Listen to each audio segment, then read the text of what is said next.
49ers! Hey, you watch the Browns and Ravens game? You know what really pisses me off about that? They're sitting there playing and contending for a position in the playoffs. Yeah, I might admit it pisses me off. And look around at some of these teams you watched yesterday. You go through watching Josh Allen and the Pittsburgh Steelers. And what really got on my nerves is like Allen, who was all-world and considered the next John Elway when we played him. Steelers were kicking his ass. They won the game, yeah, but still, you watch how the defense should have played, how we could have played had we had our normal front. Yeah, Josh Allen would have been under a lot more pressure than he was when we played him. I know. Stop whining about the past. What? Which really, and then you have Niners versus the Washington football team. Add another chapter of disaster to a season that started off at week one. Week one, fam. And it hasn't stopped since with a weekly elimination due to injury of one frontline star player after another. Some weeks, two guys at once. Deebo is done. After an extremely brief appearance in Week 14, unless the Niners should miraculously land a playoff berth. Yeah, I know. Normally I'm not in a bad mood, even when we're happening. But this sucks on so many levels because this team was poised and set and stocked and ready to just steamroll the NFL. No. Boink, boink, boink, boink, boink, one after another. So we'll be taking your phone calls and talking about this misery that has plagued the 49ers 2020 season, along with what to expect in the final weeks of ahead tonight. That's what we call it Monday Night Raw. This actually TNT, one of the founding members of TNT, Trey from VA actually started this trend because Trey would come in every Monday night. All right. It's been real cute and cuddly. No matter what. And we'd be already pissed off. In the years past, you know how pissed off we've been because we had plenty of reason to be pissed off, right? And Trey came in every Monday night. It's been real cute and cuddly. So I said, you know what? Let's just make this Monday Night Raw from now on. You got something to complain about, bring it. Everybody wants to hear it, And it starts with the injury report to really amplify and echo all the pain that the 49ers have dealt with all season long. The story of the season, with just a few weeks away from completion for them, is Deebo sustaining that hamstring strain that is expected to keep him out of action through the end of the regular season. Put an exclamation point on it. Every single week, one of the starters has either went to the IR, out for a number of weeks, or suddenly declared COVID positive, followed by tracing, which would take out several other players, sometimes a day before the kickoff of the game. Oh, with no chance to return. Well, maybe 2 days, because the day before they don't even talk about it. If you've been found to be in contact with a person that is positive, you're already in quarantine, so it don't matter. Even if you came back the next day tested, I'm negative, y'all. Sorry, time's up. You should, what? I'm negative. That don't mean nothing. No. So Coach Shanahan said earlier today, I think we have to make the playoffs for him to come back. Unridiculous quote. Deebo was injured after taking a handoff on a jet sweep and gaining 9 yards on the first play of the game. Dude looks so large and charged coming around that corner. Deebo pulled up lame. He could have picked up 10, 11, 12 yards. You notice that? Yeah, I seen the leg go, and the camera sort of moved away. Said, oh. And you probably went through the same thing, right? As you watch it. Oh, shit. Oh, it's true. I thought I saw him pull up. Deebo's coming off the helmet, throwing his helmet, coming off the field, throwing his helmet in the air. Shanahan added, quote, every time Deebo's come back, he's gotten re-injured. That's because he hasn't been in position to really be in great football shape. Coach said he spoke with Deebo earlier today. The sad conversation went like this, quote, He was so down that he might end up missing the rest of this year. I was like, I know it seems like a bad thing, but it's a positive thing if you make sure this hamstring injury is what you learn for the rest of your life. Why every day in the league matters. You have to take care of yourself so you can play for a full year, because that's the only thing that's going to hold a guy back like that, unquote. Coach's point was this. Jennings said Samuel's experience this season can serve as a vital reminder that accomplishing success in the NFL is a year-round commitment to remain in top physical condition. And Deebo, I think he was training all offseason. That's the thing. But I guess that's a message that should resonate throughout the locker room to let anybody that's new coming in, hey, you left the halls of whatever campus that you attended. You got to put the big boy pants on, be an adult, and be a professional. And this is what it requires. You can be sure, fam, that Deebo is going to emulate in appearance what his head coach advised for next season. Deebo's going to come in looking like Nick next year. Watch, see. These are bad. These are lessons, and these are the growing pains of starting from scratch to build a champion with a bunch of kids. They don't know. They're out there filled with pee and vinegar, and they're just, I'm in the NFL, man. I'm ready. Yeah, dude, you know what? Sit down, relax. Let me tell you some things. And then they get the reality shot like this. Happy birthday, Coach. God, Shannon. Poor guy, instead of celebrating his 41st birthday, he was fielding variations of the same question that he'll be hearing all offseason long. Hell, it's already gotten started, and that is, what is going on with the quarterback situation, Kyle? And for now, Shannon is weighing whether or not to start Nick Mullins a sixth straight game Sunday when the 49ers face them boys. And you and I both know, man, we would not want to lose to the boys. C.J. Beathard is Shanahan's other option, not Jimmy G, by the way. Shanahan noted that the 49ers won't risk putting G on the field if doing so could prompt offseason surgery, adding that a Week 16 or Week 17 return is up in the air. JG won't return to practice until next week at the earliest because of that November 2nd ankle sprain, a high ankle sprain that will not go away. Also, George Kittle will resume practicing this week after his foot fracture in that same loss at Seattle. That was, to watch them both hit the dirt and leave. It's unreal. Shanahan said of Jimmy, quote, we've gotten over the hump, but it is a risk, and we're not going to do it if there's a risk. We feel talking to Jimmy and the doctors, it is a risk this week. We'll reevaluate it next Monday, unquote.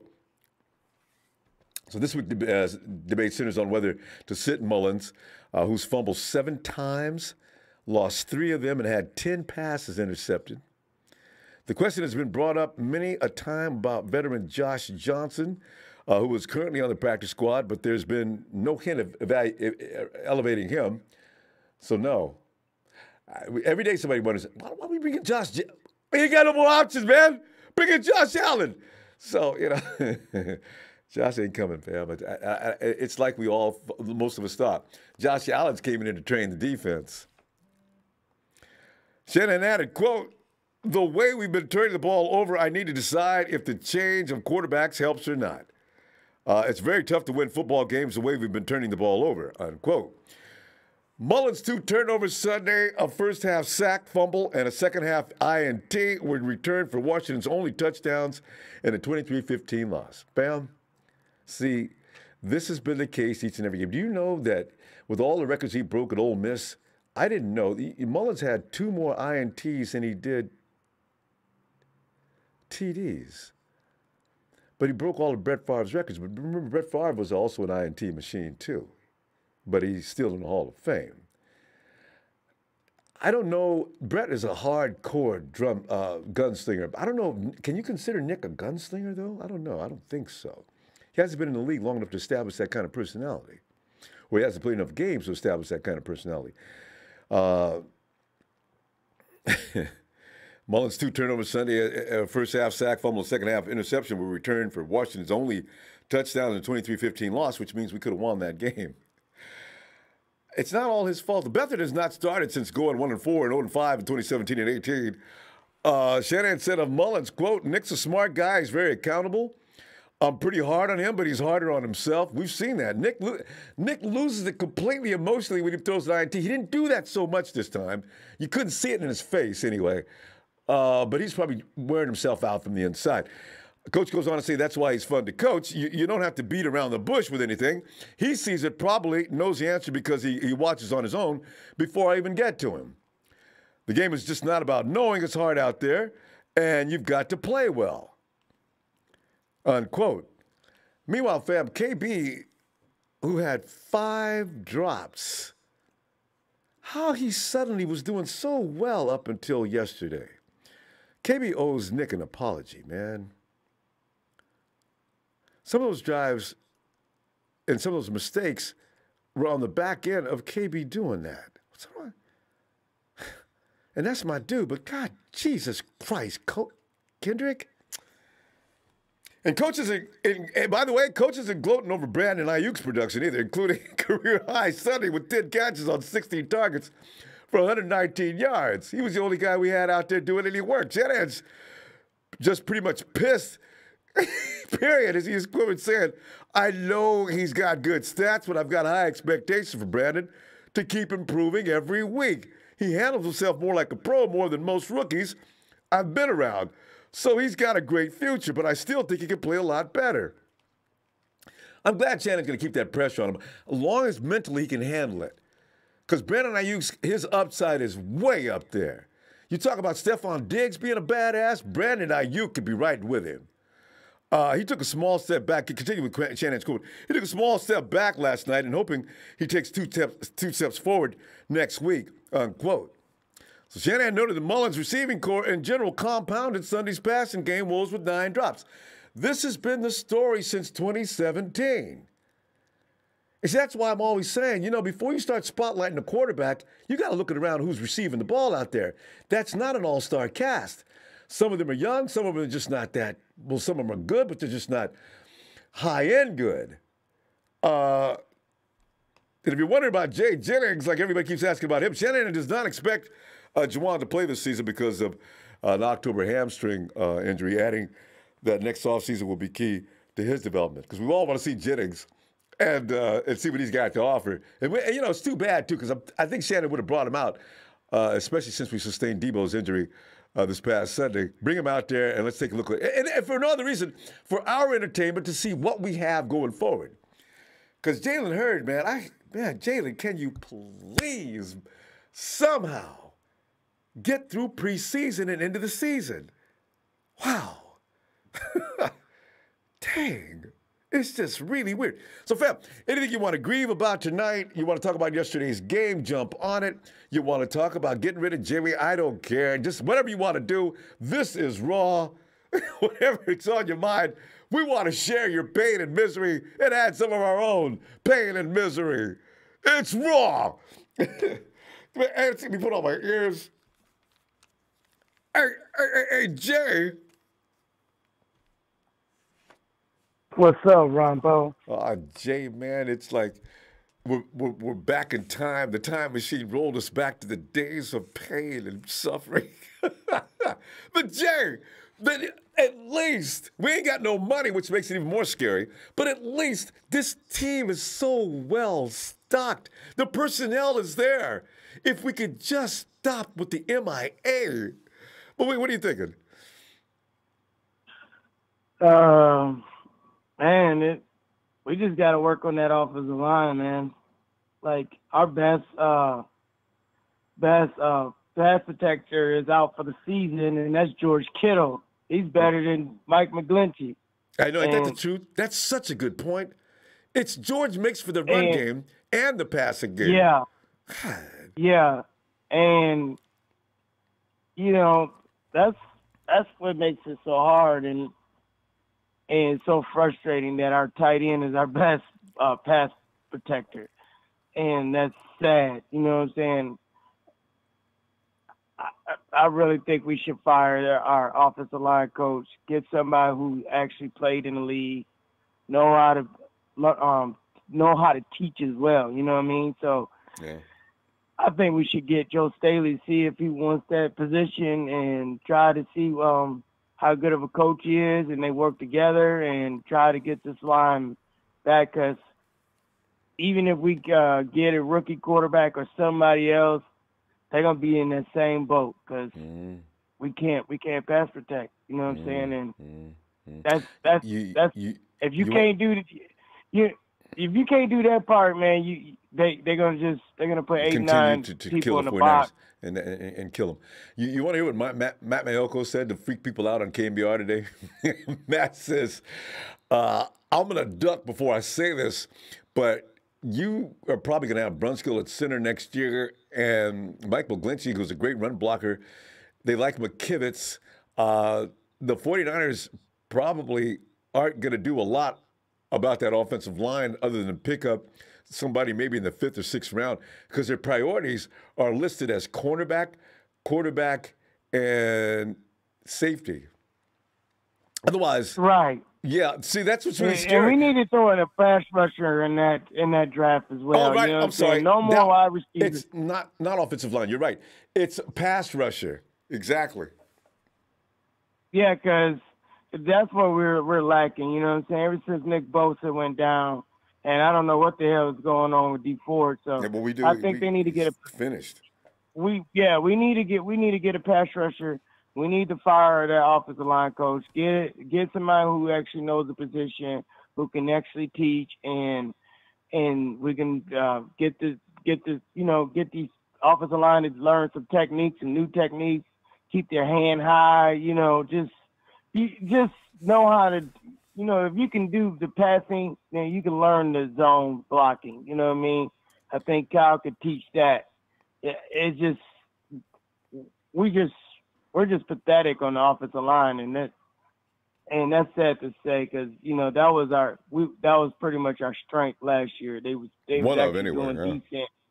Yeah, they was actually doing decent enough where we got to the Super Bowl. So it's just a sore eyes to see our team going to, you know what I'm saying? It's I'm going through the motion with this team, and I'm going with them because I'm a ride or die.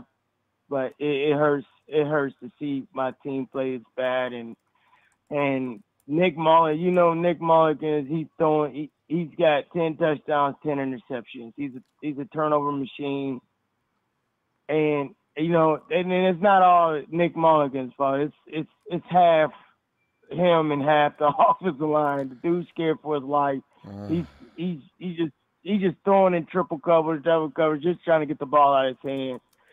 And he's not that kind of guy that can make things happen. He's just not. He's an undrafted free agent quarterback, and he's just not that guy. You know what I'm saying? You get some of them diamond in the rough people that can do that, like Kirk Warner did, but he's not Kirk Warner. You know what I'm saying? So no. And that's why no matter what, the 49ers have to go for a quarterback in the 2021 draft. Right. I think they will, and I think they're going to try to get an offensive line, and I think they're going to try to get a defensive and somebody who can pass rush, and I think they're going to try to shop D Ford or something. They're probably going to trade him. I don't know, probably in the draft, try to get rid of him, get that contract out of here. He's injury prone. He can't stay on the field. We're paying him a lot of money for him not to get no sacks, and we got to figure out what to do with Armstead. Armstead I don't know what's going on with him. He can't get a sack to save his damn life, and we're paying top dollar for this guy to make plays, and he's not making no plays. That's another thing. And he's playing out of position. Armstead should not be out at the offensive edge. I mean, the defensive edge. There's a thing. When Nick left and D's not playing, now you've reassigned Armstead for the most part. That's not him. He's not going to be able to handle that. You got to put him on the inside or forget about it. That's what I'm saying. I mean, right. And but at the same time, you got to learn. You got to, He's got to do a better job. He plays both sides. Yeah, you got to learn. You getting paid that kind of money. You got to figure it out. That's how I look at it. You getting paid top dollar. You need to figure out. Then you got to do something, if nothing else, but disrupt. Jay, yeah, exactly. Makes a play. Yeah, yes, sir, Jay, Ronbo. We'll see you toward the end of the week when we get ready for them Cowboys. Yes, sir, Ronbo. Yeah, Great. I hope we whoop them cowgirls too. Appreciate you, Ronbo. You Appreciate too, whatever Phil. you do, brother. You have a good night. Thanks. Thank You too.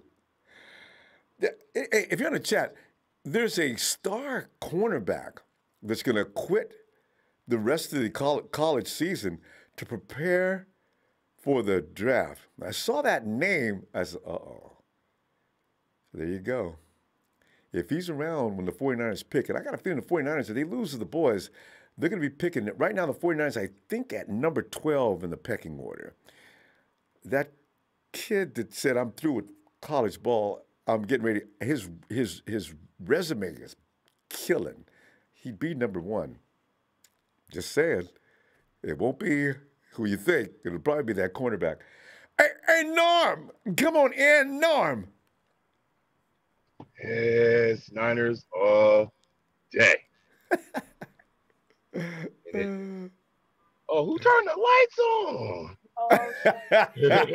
I was trying to keep it dark. In here. I'm here. So this is Monday Night Raw. Thank you, Ronbo, for having me once again here. Always a pleasure. Your empire, man. We represent for the faithfuls, not the faithfuls or the phony whiner fans. None of them. Or the pickleberries or none of that.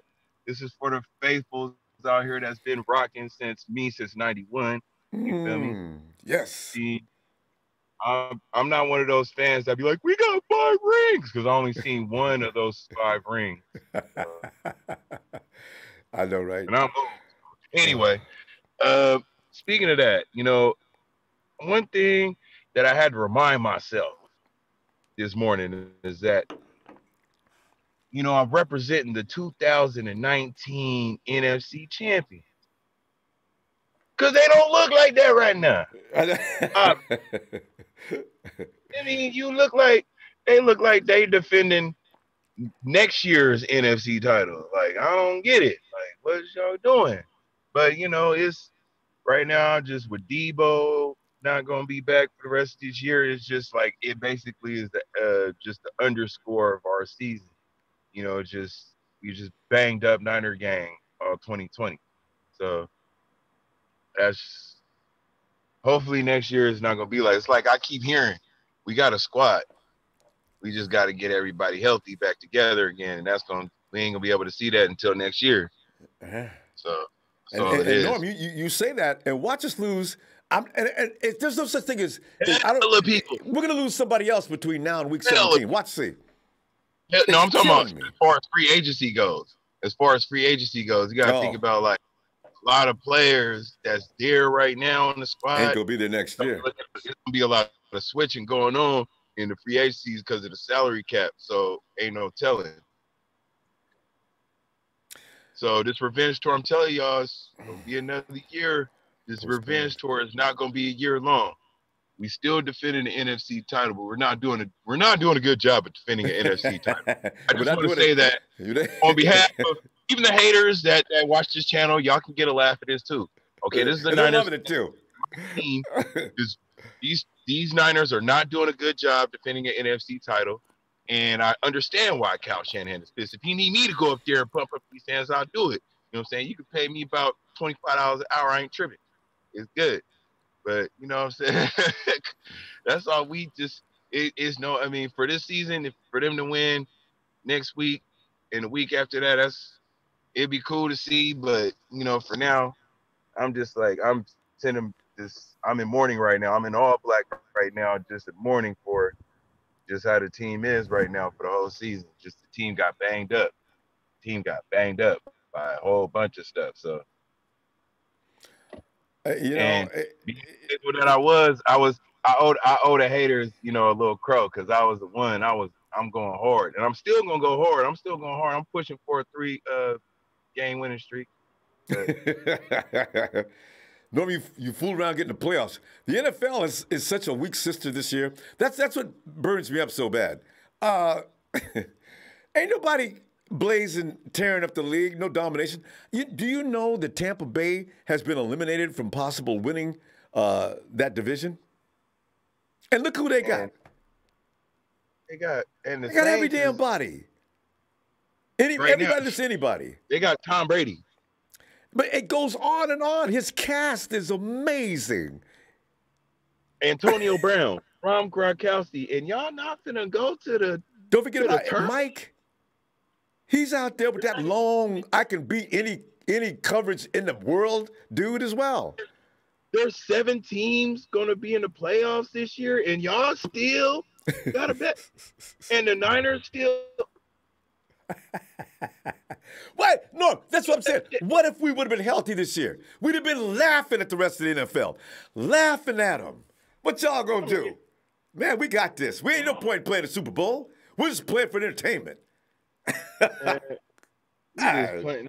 And but it's all right though, because you know what? I'm still, you know what? I'm one of those fans that I don't want to go sour this year, and then next year they do cool, and then I'll be like talking hell smack, like, yeah, I want to go hard.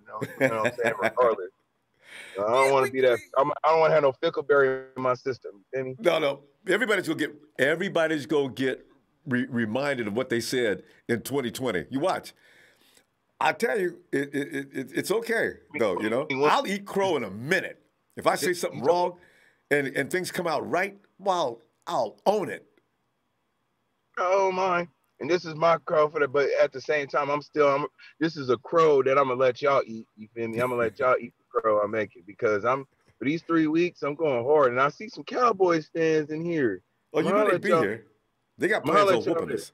Yeah. I'm gonna holler at y'all later. All right. Norm, I'm gonna see you. Hey, Norm, get your score ready because Norm, I like your positivity. Bring that winning score this weekend because you know I'll be right with you. Ain't no way in hell I'm gonna say the Niners go lose to them Cowboys, man. Oh no, I could have 5 players out there. We still winning the game. It's the Cowboys. You see what I just did right there, Cowboys fans? Get ready to do that. Norm, even the games we lose are still doing that. Washington and Buffalo still had to wipe some IU off their still. Just get ready to start doing that. Yeah. Okay. That's what you got to do. We gotta go. I'm gonna see you toward the end of the week, unless something crazy happens between now and Friday, and just have a great night.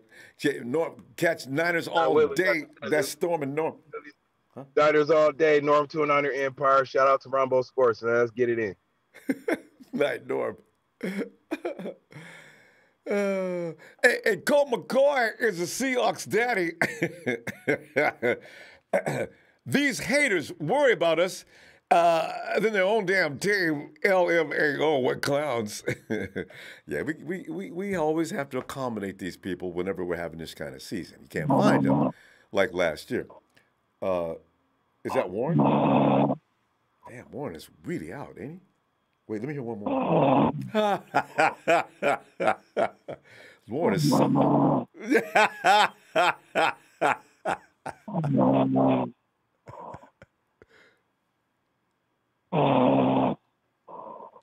Warren was tired. Warren, next time, we'll try to get in earlier. Warren, my bad. But we'll see you next time. Warren, boy. Good night, Warren. Right. Mr. Black Eyes 22 says, let's just see what the other players do and see who can be in on our roster next year, not risking more injuries. I want to see Jennings play, just win. Mr. Black Eyes, thanks for that contribution. I know, right?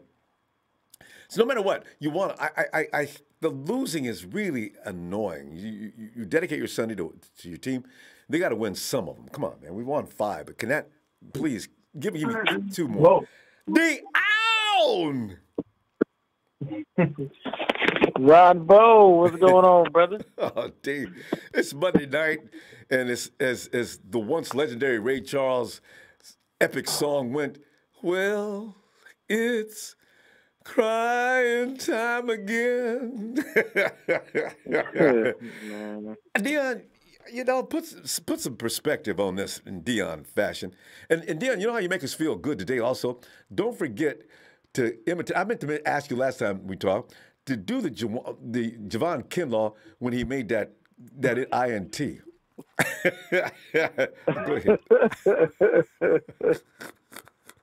Oh man, I don't remember what he said. I really don't. Oh, right, because he I said think he said he I think stepped back. yeah, I think okay, I think he was sitting there. Let me see. I think he said I was supposed to rush on that play, but then something inside of me, just told me to step back, and then it came to me, and I scored. No, he said Shit. this would go into the house. Yeah, this is going right. This going to the house. We should play like that every week. But man, this is season's over. Yeah. Yeah, it It is. is, and we know that. And I would appreciate Kyle not putting anyone else on the damn field. Yeah. Don't put George on the field. Don't put Jimmy on the field.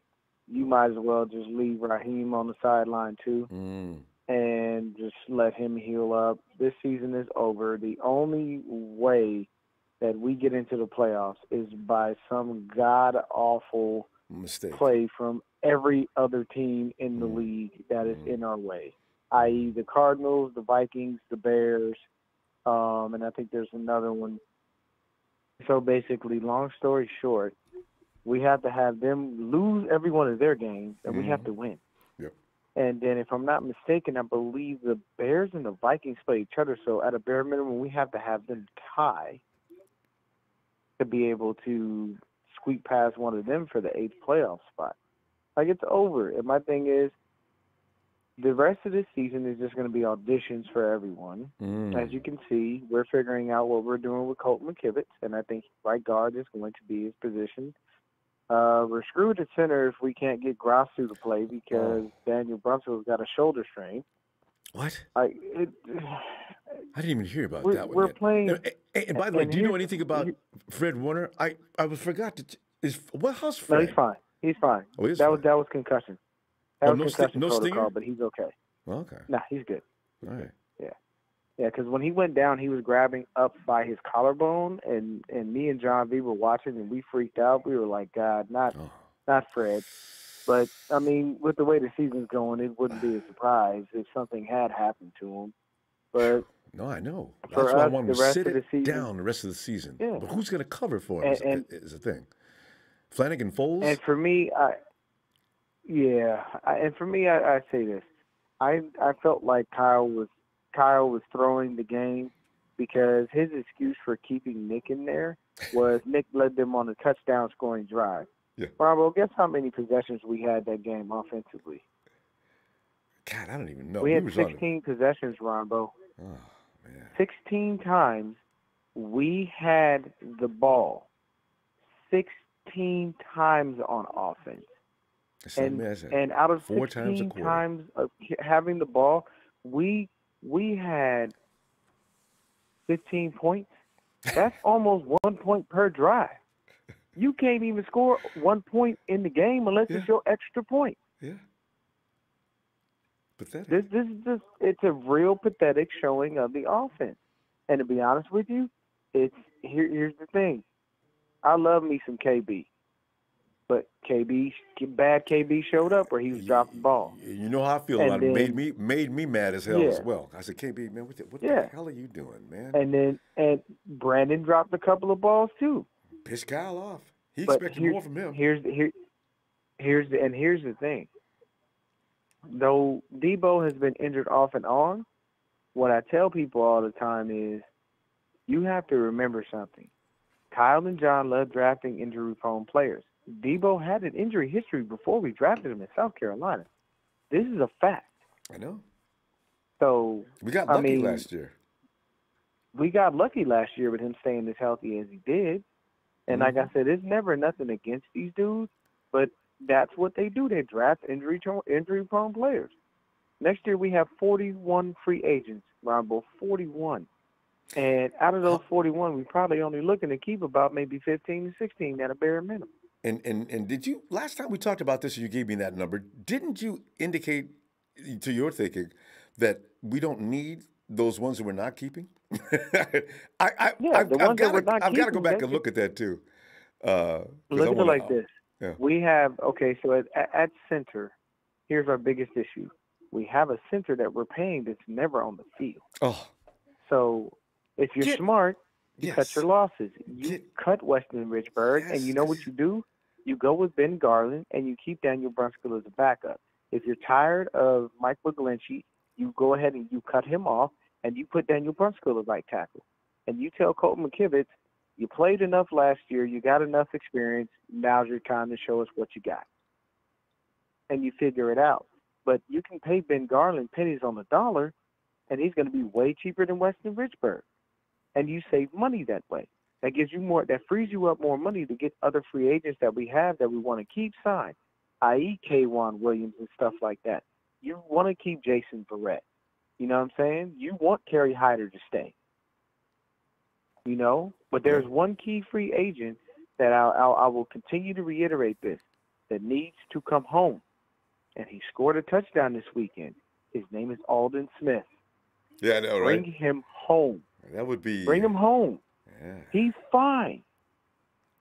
Look at him. No He's issues playing this year. well. The man No is, police reports. If you can't tell me, you cannot tell me that if you have Alden Smith on one end and Nick Bosa on the other end, you won't have people. Yeah. Are you serious? That's the edge rusher that we need. And Alden is a stand-up or hand in the dirt type of dude. So with the way he's played and what he's shown me this year, I feel like it's good enough to give him another chance. And he's still going to be cheap because he's still trying to prove himself. Yeah. These are things that we have to do. But the season is over. I don't see us even beating the Cowboys. Not with the way our don't offense say it. played. The Oh my goodness! I'm talking about the a huge loss of face. Ronbo, we can't. You 16 times you had the ball and you mustered 15 points. It's pathetic. I know. I was sitting there. Me and John are watching the game, just freaking out, man. Like, what is going on? What are we doing? And you know, with Andy now, Dalton, don't get me wrong. I give Chase. Yeah. And they got all their horses. Amari's fine. Yeah. They got a couple of their good receivers. They got Zeke. We're in trouble. Oh, but our defense is playing so good. D, we're out of time. We'll talk about this more as we talk about the Cowboys here. Our defense did a job yesterday. I don't know if that offense was that good, but maybe. Long story short, our defense has played as best as they can. Our offense is not giving them anything. Nothing. If I was on the defense, I'd be ready to cuss the offense out. I'd be looking at Nick ready to smack him in the face. Like, I know you didn't just go out there and lay another egg after we done got you the ball 16 times. But when you get through smacking him, go down and slap KB too. God, KB, what did you do? It's unfortunate, but appreciate it, man. Thank you for taking my call. Everybody out there, hit that subscribe button for Ronbo, man. And I know y'all haters are out there. We know our season is over. But to tell you this, unlike the average Cowboy fan, we're not delusional saying we're going to the Super Bowl. Have a good evening, Ronbo. You too. Appreciate your fam. You know this. Night deep. And click on him. You see D in the chat. He's also on Twitter, too. And what's that? He's got a name. I'll get back to that in a second. Who's that on the phone? SCERS11. A healthy Niners team will destroy the league. I know. This is what bothers me more than anything else. BS on all the Jimmy G talk and all that other crap. If they were all on the field, there would be no competition for the 49ers this year. Not after last year's experience. Not after what they know now. They would have just rolled. Jesus. Alex. Yo, what it do, Ronbo? Alex, it's raw. It's time to just let it all hang out. Alex, what is on your mind tonight? Go ahead and have at it. It's too much is on my mind, Ronbo. Man, within a certain amount of time, yes. Go ahead. No, for sure. Man, I don't even know where to begin. I'll begin with the offensive line, man. That just needs to be totally revamped. This dude, the number one priority is Fred Warner. After that is Trent Williams. He's okay. I mean, I was so worried. He's just got a concussion. I thought there was body parts hurting. Concussion is sort of like a nice thing now. As long as it's not anything pulled, torn, or anything like that. Right. We don't care about it. No, I take that back. Fred, if I heard you're going to be okay. One more time. God. Man, if I heard high ankle sprain one more time, I would have probably punched a hole in the wall or something, man. I mean, shoot, especially with Fred. But I think we just gotta look to the future, man. We gotta see who's on this squad right now that can contribute next year, and roll with that. I'd really like. I don't know how I feel about. I mean, I want a quarterback first round. I do, but I think I hope that's where we go. To be honest. But man, we also need corner. We need offensive line. But I do think that we need to build offensive line through free agency. I think that's where we need to go. I don't really want to draft an old line like there's no money. Hope that he's I agree, but there's no money, Alex. Are you sure we don't have Are you sure we don't have money? Because look, this dude Weston Rich. Oh well, yeah. There's got to be some cuts made. You know what? Reliables have lots of money. Actually, now that you mention it, and Jimmy's going to take a cut. He's going to have to. Solomon Thomas was making $9 million. Jaquiski Tart was making $9 million. D4 was making like $17 million. Ooh, it's adding up. Richard Sherman was making like 12 to 13 million. Like, I feel like we're gonna have a lot of money. The cuts you just made are clear, obvious releases of 49ers. Right. You saw what Jerick McKinnon and the 49ers are already focusing on Mostert and, of course, Jeffrey Wilson Jr. and TC and Jerick. They are out, promise you, because the 49ers really can go get running backs anywhere, anytime, and make them into stars, right? So you're right. Yeah, there's exactly. 15, 20. And honestly, I really love. Go ahead. No, I'm just saying, I'm wondering how much TC and Jerick make in combination. I think it's somewhere near 7-8 mil. 8 million, probably. Yeah. I think it's around 8 million because I think this dude Jerick McKinnon's making like 2 to 3 mil, and I think they cut him down to 1 this year, though. He's making 5. Yeah, I know he's making 5. I think McKinnon sliced his contract. He's down to 1 this year, I think. Oh, I could be wrong. I hope I am. I hope he's getting paid more. Yeah. Honestly, even about running backs, Ronbo, we need a running back, man. This dude, Raheem Mostert, I don't know if he's RB1, Ronbo. I don't know. Yeah, he just can't stay healthy. You know, for some reason, they know where the running backs are in this world. They'll go get another one. And he'll come in. Right, but how long do they last? Like, how long are they good for? And, well, see, that's the thing. They got to get 5 or 6, though. Yeah, because they'll be down to 1 or 2. I want like a Nick Chubb. I want like a Nick Chubb, like an Aaron Jones. I want a guy that's like big and fast and that doesn't like lays the wood and doesn't get hurt. Like, that's the kind of running back that we need. Yeah. And because I love Raheem. He is a beast, but he's gonna just get hurt. a little too small. I think he's a high end RB2, and he'd be a really good second punch in a 1-2 punch backfield. But I don't know if that we can run durability. it 25, 30 games. Yeah, we just can't. He gets hurt. He's not going to carry. He's not going to be a bell cow. You know what, though? No. If you can find a large, agile guy, because you know how Kyle is, if you can't run the stretch zone or zone stretch, you need a certain amount of speed for that to be effective. If we can find a big guy with speed, and there's got to be some out there, he'll go for it. Yeah, and Shanahan's good at finding running backs. That's the thing. He's good at finding running backs, but I would just like a bigger guy that can like take durability hits and not get hurt. I agree. Because Raheem runs so tall and he's so lanky, and his legs are so long that like he just gets and he's so fast that they can't like catch up to him. That they dive at his legs, or if they do, get up to him to tackle him, you just shoulder check him. He's on the ground because he's so light. Yeah. Like, he's tough. Like, he'll give you a nice little stiff arm, but I don't think he's gonna like truck over you. Like he might do it a couple times a game, but he's not gonna do it over and over again. Like, he's just not that type of back. He's a home run hitter. That's what he is. He's not gonna remind you of Henry out in Tennessee. But they're gonna bring in other running backs. Every year they bring in a boatload of running backs. Even that kid that got his shoulder broken, we didn't know anything about him. He has and let's be honest, issues. none of these running backs are going to do anything behind this offensive line anyway. That's the first priority after quarterback. My God, they've got to get better. Well, you can run behind. And I don't want to hear about Mike McGlinchey being a good run blocker. He sucks, man. He whiffed on like 3 blocks yesterday, bro. They threw him out to go like a little screen block outside. He whiffed, dude. Like, he's on his face.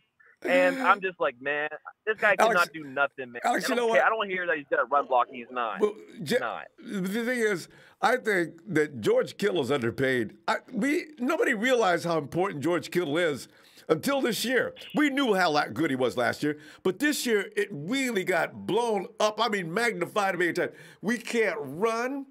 Our quarterback is dead meat without George. You know, it's just all. George is the football team. That's why I said when people said he should be getting paid $20 million last year, I didn't argue. You damn right he should get paid $20 million. In fact, that's too low. So, but we gotta go, fam. Way too low for what he does. Everything. I know, all-purpose George. Anyway, hey, Alex, we'll see this weekend, and we'll be keeping we'll be doing. We have to do something to focus on. We'll hold seances or something, man, to keep the 49ers cannot lose with the Cowboys this weekend. Good God, no.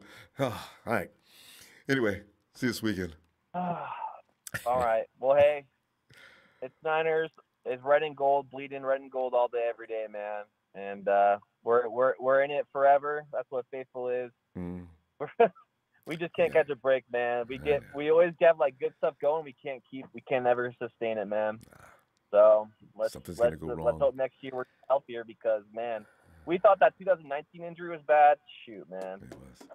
Anyways, I won't take up your time, Ronbo. You have a great night. Happy See you this weekend. Merry Christmas. Much love. Peace. Yeah, back at your fam. Night. And Jimmy G49 says, let's look forward to all our guys coming back in the spring this season. We'll have an asterisk on it, vaccinated camp in the spring. Oh, it sounds like a fantasy where we are now. You know, you look at this. Thanks, Jimmy, for that.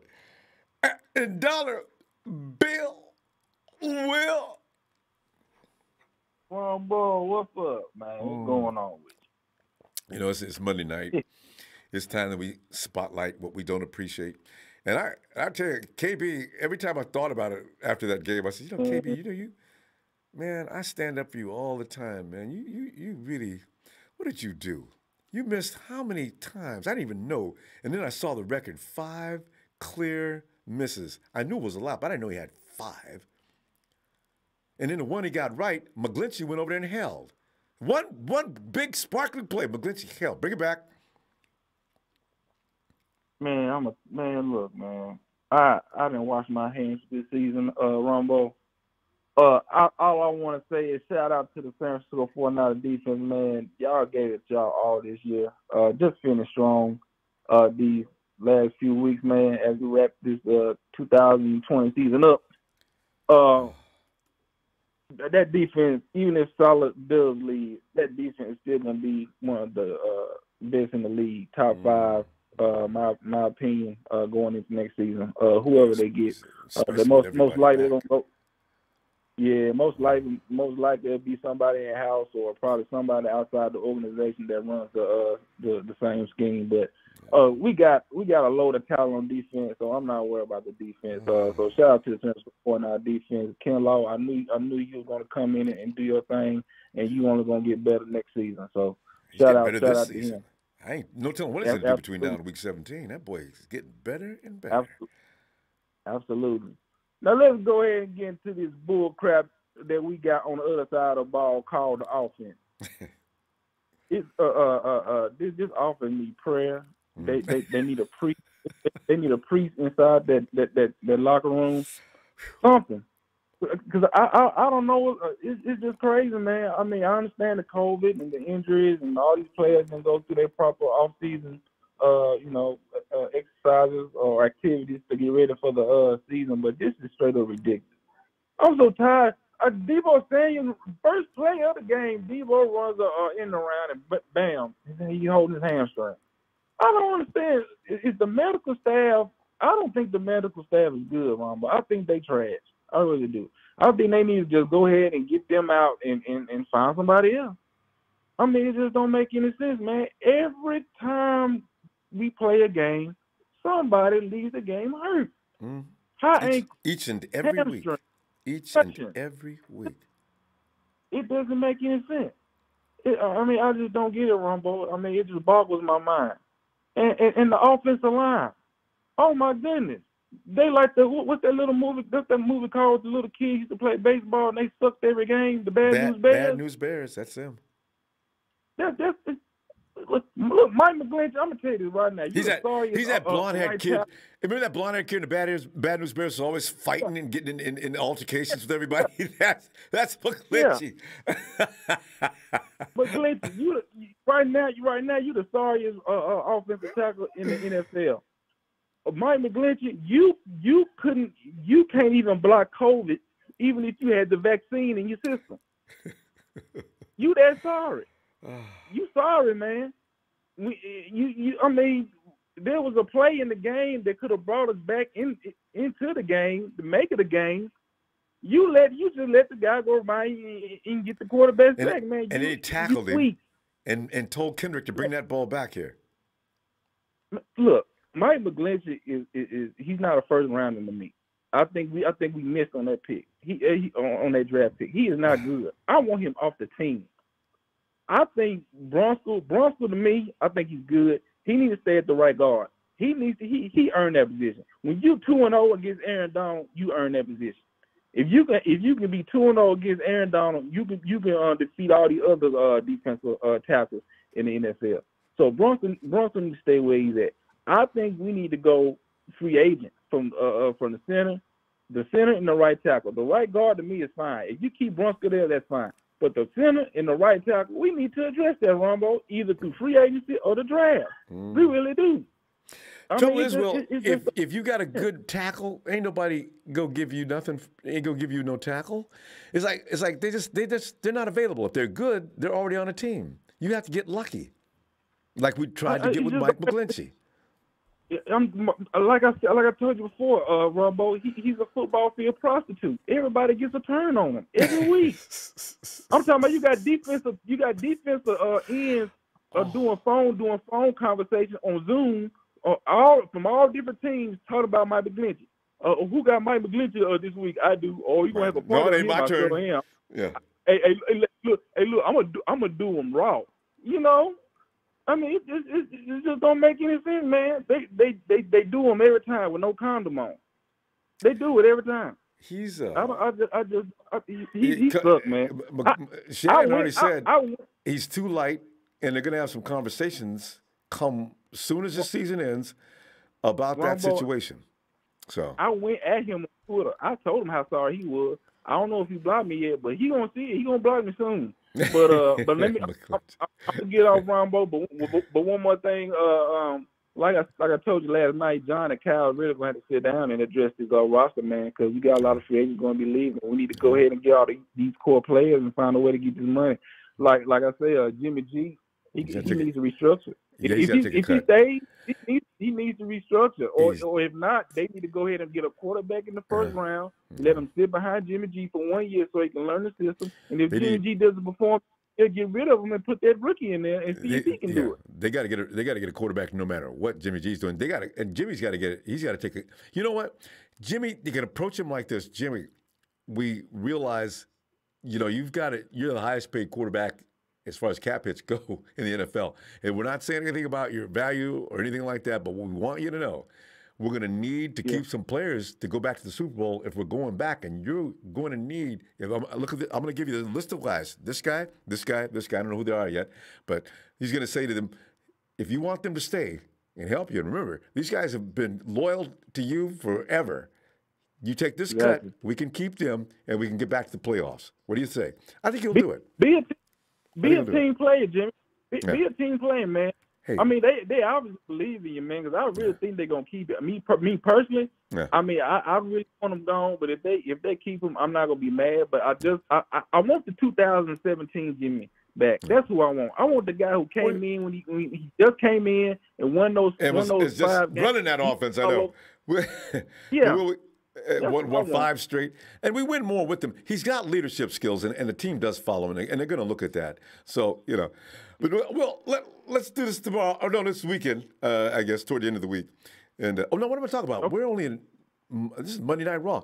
We'll be back before Wednesday. What am I talking about? I forgot all about Wednesday. We'll see what Kyle Shannon's talking about. All right, see you then. All right, hey man, shout out to you, Ronbo. Shout out to my TNT fam, man. Partner, he ain't my player partner no more. Trey Trez, Big Show, Russo, all them guys, man. Rumble Sport fan Club, Chic, Jersey Joe, all them guys, man. Super Bowl 56, it would be a San Francisco 49ers versus the BNS. I just don't know the location where the Super Bowl gonna be at, but it's gonna be Super Bowl 56. All right, Ronbo. We'll change this ending. I love it. All right, fam. See you Wednesday. Good.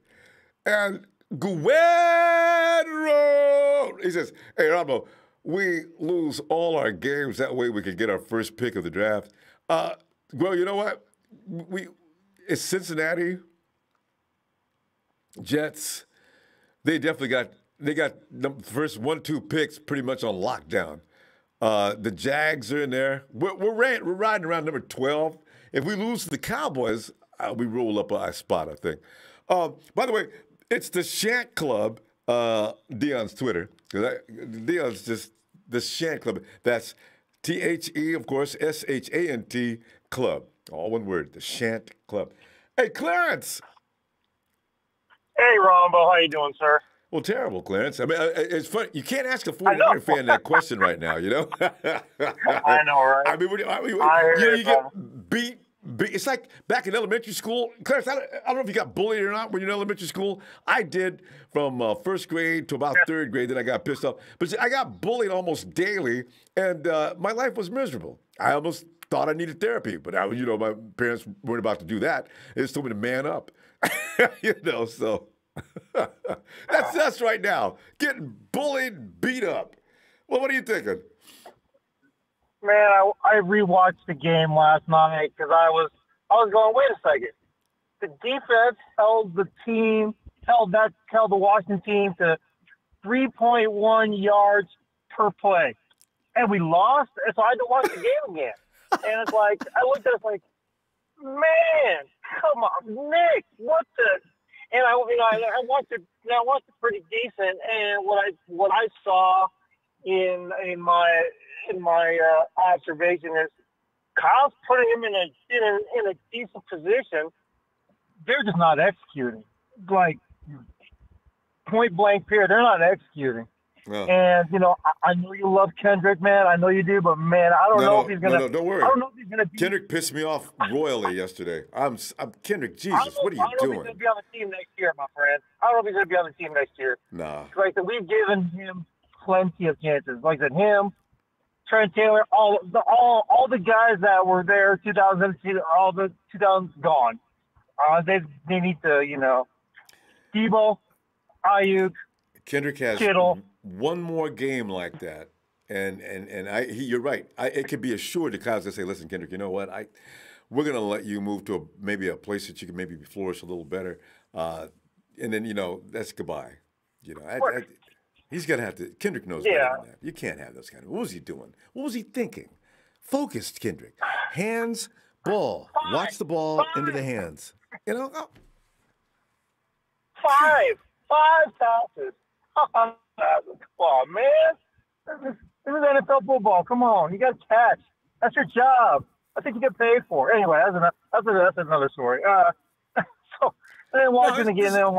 Like, I agree. This has been the problem since 2017. This is why I stand up for Jimmy. This is the first time we had a guy do that. And this is why I really feel bad. We had Emmanuel Sanders last year, and all of a sudden we took off. That was not an accident. That was not a coincidence. We had a premier receiver. As I'm saying, look at Ayuk, but he's a rookie. He'll form. Deebo is solid. He's not gonna drop many. Deebo's gotten solid. The maturity's there. The time put in. Can you hear me? Yeah, I can hear you. The time put in is all they need now, and they can move forward. But it's been rough as far as wide receivers go. And Dante Pettis' experiment's over. It's just really, it's a sad thing. But go ahead. I haven't heard anything from Pettis playing for the Giants. So. Because the Giants said, "What do we do?" I feel better. God. I feel better. But yeah, I agree with everybody. A lot of the callers tonight. Yeah, it's like pretty much we gotta sit everybody down that's important and play everybody that needs to prove themselves, need to find out what we got going forward. And like I said, Jimmy's got, Who was that? Was that Trey? Who was the caller just right before me? I apologize. Will. Oh no, I was on the road driving. It's okay. That was Will. Yeah. That was Will, right? Mm-hmm. Oh yeah, I totally agree that Jimmy should restructure his contract. Oh yeah. No, Jimmy's got to take a cut. He's got to take a cut. If he wants to keep players around him, he's got to take a cut. Yeah. If he doesn't, then he's got to go. I don't know. Yeah. No, Jimmy. Then he got to go. And I'm a full Jimmy supporter because I feel like he's a victim of a lot of serious circumstances. But the thing is, Jimmy's got to be willing to take one for the team. He's already gotten the bulk of his contract. Right. Take a cut, Jimmy, and let him sign some of the players you're going to need to help you get your butt out of the mud as far as public opinion. Right, because he's been injured 2 3/4 years of his contract. True, and that's another thing. 1 3/4 years of his contract. Durability sucks. Like, you gotta take, like, what is it? The best availability is the best ability is availability. Yeah. And he hasn't really. He's only really proven it once. And obviously, we got to the Super Bowl with that. But what? So just hypothetical. Would the Jets do a trade where we trade Jimmy and Armstead, our number 1 and our number 2? I don't know if we have a number 2, but something to that effect for the number 1 pick. Oh, I thought you were going to say Sam Darnold. I was about to pass out. No, you know what? No. I don't know. That would be a deal I think most teams would take. Actually, that's a lot. That's a lot. But you know what? They'd get like ranked through the coals for making that big of a deal. You can't give them all that and a pick. That's too much. Because let me ask you, what are you looking to pick up if you're going to get that number 1 pick? I'm going to get Trevor Lawrence.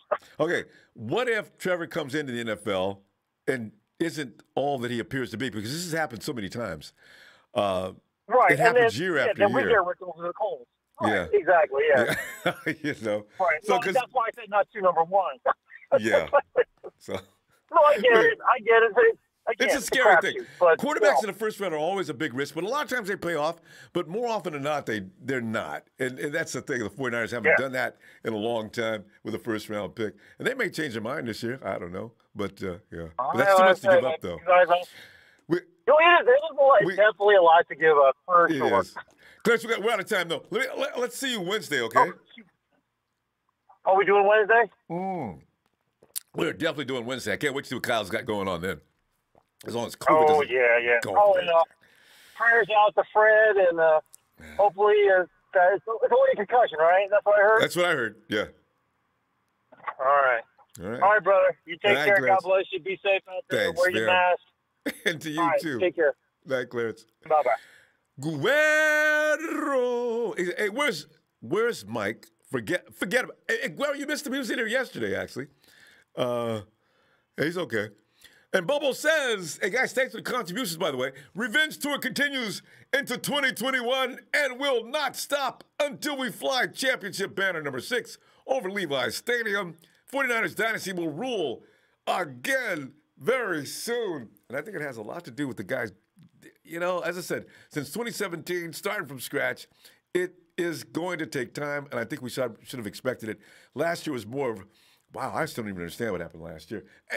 Well, yeah, I kind of do. Nestor.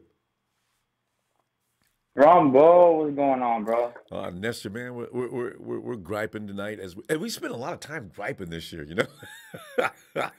It's just the norm now. Yes, Jesus Christ, what's next? And that's what scares you most, Nestor.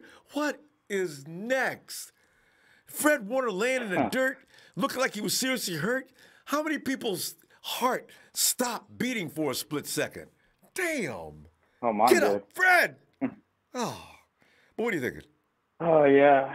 Well, first of all, I just want to give a shout-out to that defense. And Brandon Ayuk, Ronbo, we really have a superstar on this team right here. And I am so excited to see him develop as the years come. I mean, every single game he's been in, he has made an impact. I mean, just last game, 16 targets, and he caught 10 of those. And he's going up to get these. He could route run. He could Oh. run after the catch. He could run through. I mean, Kyle Shanahan and John Lynch, props to them for that pick. That was amazing. But to get into it, Nick Mullins in that horrible offense yesterday, other than Ayuk. Yeah. What the hell was that? I It was mean, a when you clown have a show. defense Yeah. outscore you, I mean, they didn't even need to play offense yesterday, and that's the sad thing. I mean, know. what was They should be that? playing relaxed, and everybody should be auditioning and putting their best game out there for everybody to see. Because you may not be in San Francisco next year. If anybody else is looking, Nick, KB, anybody out there that's assing around, who's going to pick you up now? Your career is going to be over. Have another week like that. Oh my God. You know? Oh Jesus. my God, yeah. And then KB's been my dog ever since he came onto this team. I messed with him so hard, but the circumstances are not looking good in his favor right now, especially if he performs like that. And I think that Shanahan really believes in Jalen Hurd, and then he also has an experiment with Juwan Jennings too. So KB is probably gone.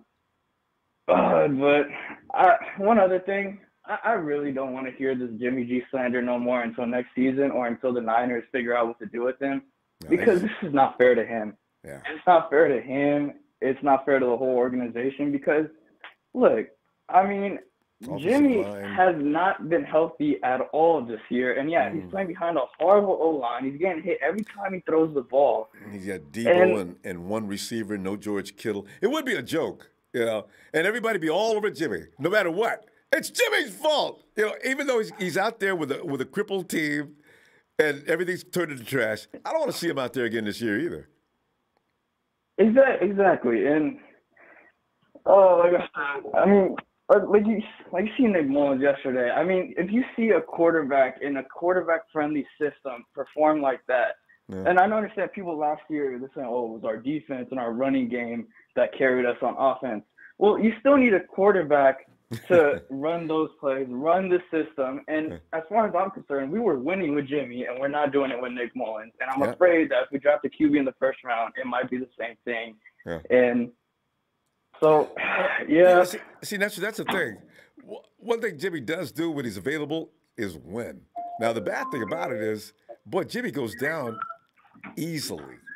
Even I, full supporter of that guy, he goes down easily, and that's going to be something they're going to have to think about too. So, yeah, they got to draft a quarterback. I doubt they're going to get one in the first round. It's too big of a risk when you need a cornerback. You need an edge rusher. There's things that take priority. They could go in the second round, though. I could see that. Oh, yeah, for sure. I could see it, too. But moving on to Dallas, I hope we just win this game. I mean, this is the only game I want to win from here on until the end of the season. God, yes. I hope we win this game. And all the Seattle fans talking in the chat, congrats. You made the playoffs, and hello and goodbye. Well, that's what they do every year. First round eight. Yeah, nothing special unusually for them. And besides that, you know, the Cowboys, we haven't beaten them in how many years, Nestor? I think it's been since 10? Oh, it's been, I think 11, it's 12? Minute, Oh, we beat them in 13. I remember we beat them in their house. 2013. 2013, 14 season. We started the season off in Dallas. The seats were blood red in Dallas, and we went in there and just ran Dallas off the field. That was the last time we beat them. 7 Hopefully years. it's the same thing. Yeah, I think the goal from here on out is just to stay healthy. That's it. Yeah. Keep these guys rested for next season. No more high ankle sprains, please. I'm tired of hearing that. Oh, yeah. Annoying. And that medical staff needs to get fired. Oh, God. But you know what? The guys got to get in some kind of better shape. They've got to come in prime shape. But you know what? They did. George Kittle was in best shape of his life. Deebo looked awesome before he hurt his foot. KB, who never gets hurt. KB's scary. He never gets hurt, Nestor. He amazes me with that. Now, he'll come in and drop the ball a million times one game, but the next game he'll be perfect. I look for him to have a great game against Dallas, but the damage is done from this past game. KB, please. Stop having those moments. I mean, like I said. God. Anyway. Yeah. All we gotta do is Anyway. be patient, and that's it. And well, yeah. Do what these guys do. Remember, this is a young team that got built from scratch, and I think sometimes we're expecting way too much, too fast. But we'll get there. Yeah, it seems like we're ungrateful. Yeah, I we know. just made the Super Bowl last year. We gotta be a little. I know. It was yeah. All right, fam. I'll see you Wednesday, huh? All right, then, Ronbo. All right, Nestor. Have a good night, fam. Hey, Mario.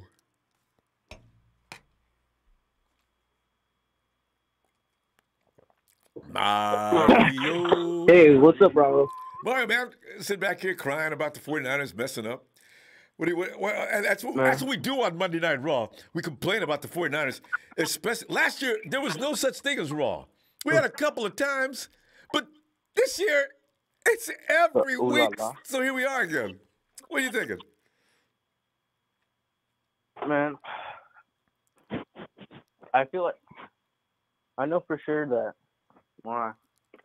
I hope this is like the last season like that, and I feel like it probably will be like that. I thought it was last year. That next season.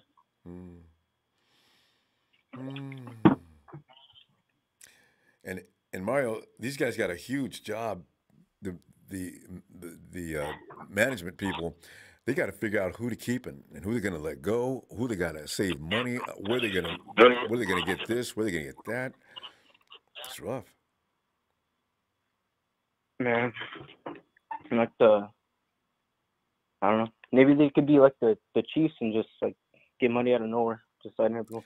See, that needs to be investigated. Everybody wonders how come the Chiefs can go get everybody and anybody anytime they want to with a high payroll like they got. They're out doing the Rams. And the Rams had me shocked last year, but the Chiefs make the Rams look like they own some kind of papers on the commissioner or something. God, it's crazy. So, anyway, we're going to get rid of some people this year and have some money. So it may not be as bad as we think. Yeah. What do you think about the draft?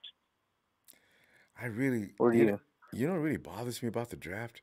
You know, this season in college, I don't know if we saw the best of every college team.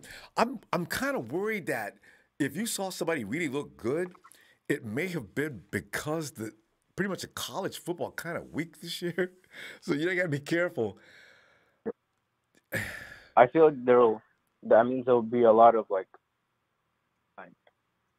easier to get like talent since like they're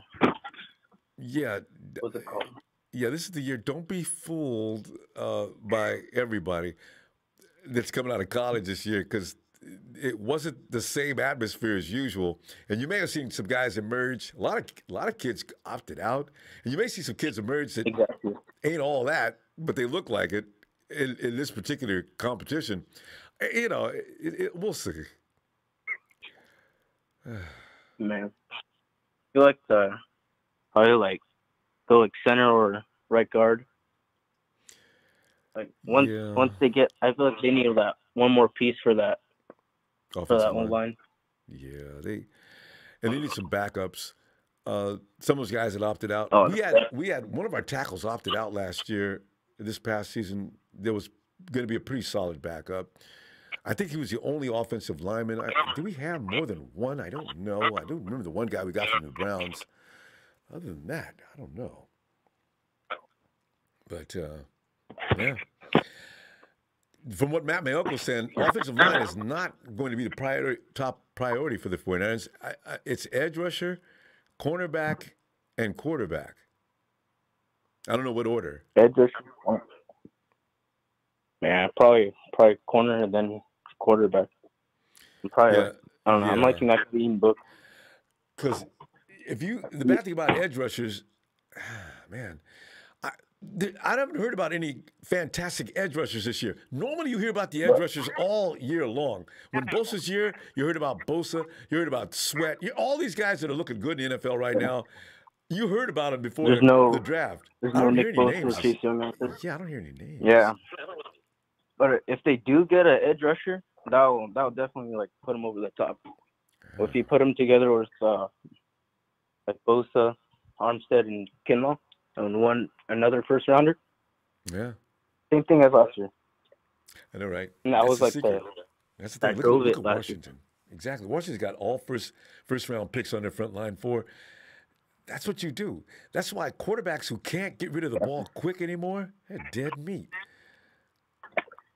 Exactly. I mean, he was even stopping Mahomes like. Oh, they kicked. For, Did you love for it? 3 quarters. Mahomes, I know, and did you see him yesterday? Mahomes ran back like he likes to do because he can throw from anywhere. Mahomes can be 50-yard. He can take a 50-step drop and still be able to hit his receiver, right? He dropped back and got caught. And Kyler Murray has been contained a lot recently, too. So, get rid of the ball quick. That's the thing. Don't be – running's going to get – that's going to end, too, probably within the next 2 seasons. So you can be mobile if you want to. Yeah. They're going to get your ass. That's the way defenses are designed. So we'll see. Lamar's not even, talked about, last year. I know. Well, Lamar. He's not even like that. He actually needs receivers, too. He's got one guy. The other guys are suspect. Anyway. Fam, hey, Mario, we're going to go. Hey, let's see you Wednesday. All right? All right. Later, Ronbo. All right, fam. Yeah, great to talk to you. All right. Hey, Bobo. Thanks, Bobo. He says, Shanahan, young coach, he'll get better with time. I know, see? One thing, Shanahan's a sharp individual, but Shanahan's got to put in some time, too. He's learning on the fly as well as how to be a head coach. DC's back. I thought he had enough to say yesterday. He already gave DC. What?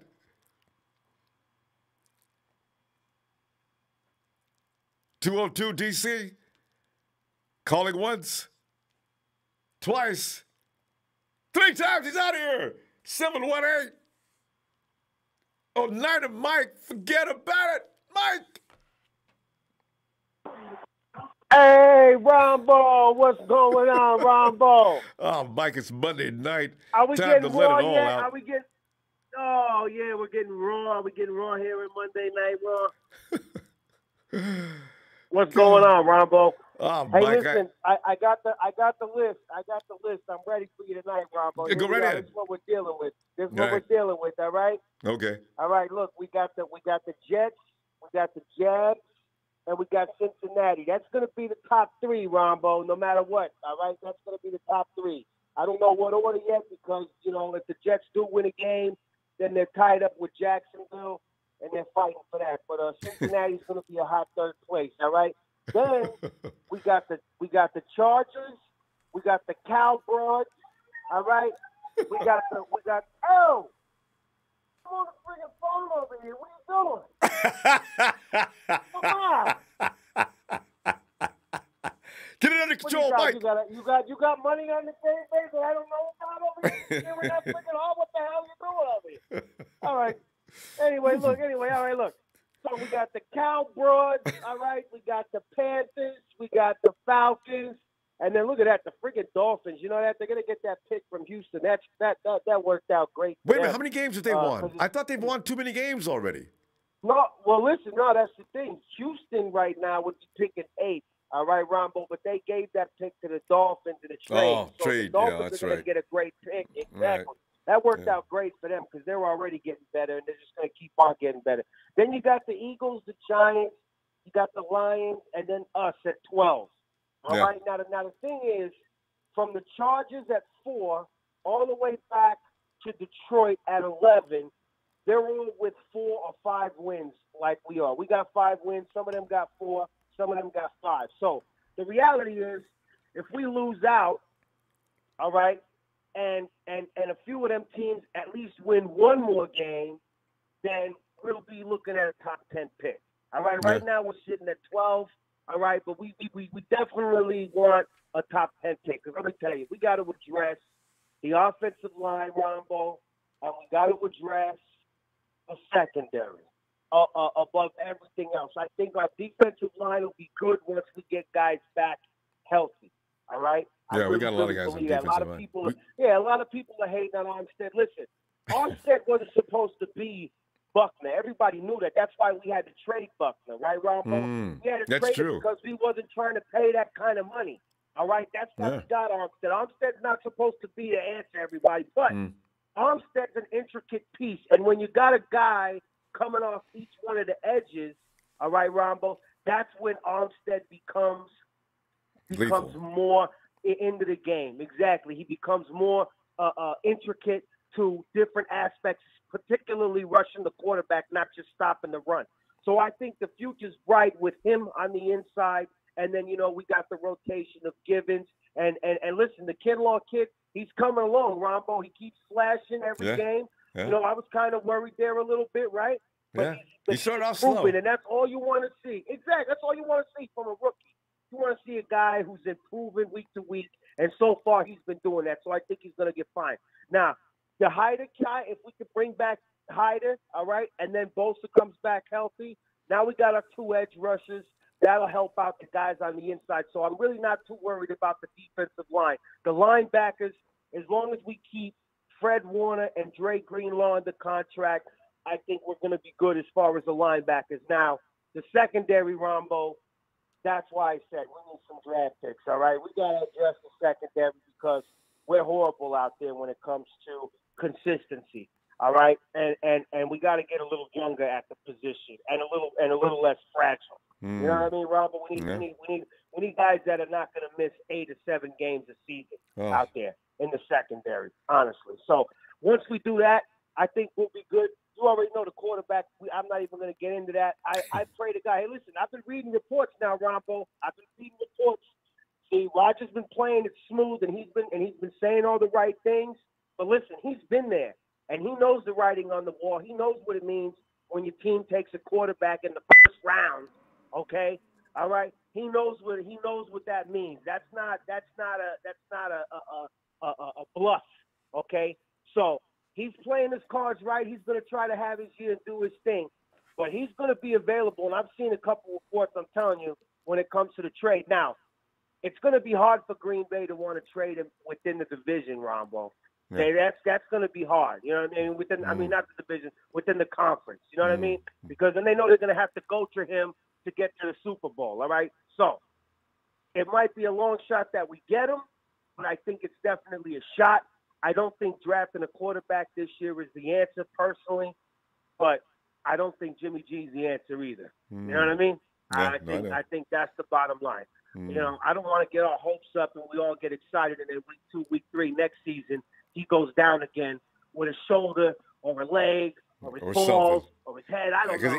Because he does get hurt. Whatever. Jimmy definitely. Whatever he can go down with, Ronbo, and I don't know. And the other thing, let's get this straight too. Everyone should know, first and foremost, the other 2 quarterbacks we got is a reason why we didn't win a game in 2017 till Jimmy G showed up, right? Yeah. And it wasn't because Jimmy G was the next coming of Tom Brady or anything like that, all right? It was because Jimmy G was an above-average quarterback, okay? And the guys we got are clearly below average quarterbacks. They're clearly backup quarterbacks. Lifer backup quarterbacks. They're lifers on the backup line. You know what I mean? And some of them aren't lifers. I don't know that CJ can back up any team in the NFL. And Mullins is on thin ice. I don't know. Next week, if he has another showing like that. My God. He's exploring the Titanic in the Atlantic, all right? He's not on thin ice, Ronbo. He's down there taking last second frame shots of the Titanic down there. All right, he's already done. He's just, listen, it is what it is. I really, as much as I don't ever want us to lose to the friggin' Cowboys, all right, this year it just might be beneficiary because we need every other pick we could possibly get, Ronbo. And move up in the draft. Mike, and I agree. Mike, I agree with everything you've said. Mike, but we got to go. Let me see you Wednesday, okay? All right, sounds good, Ronbo. Listen, you take care of yourself, all right? Shout out to the faithful out there, everybody. Take care of yourself, stay safe, and I'll talk up with you later, Ronbo, all right? Hey, Mike, before you go, say hi to Guerrero. He was worried about where you are. He's been looking for you. Hey, shout out to you, Guerrero. I hope you're good, too, all right? I hope everything's good. I'm good over here.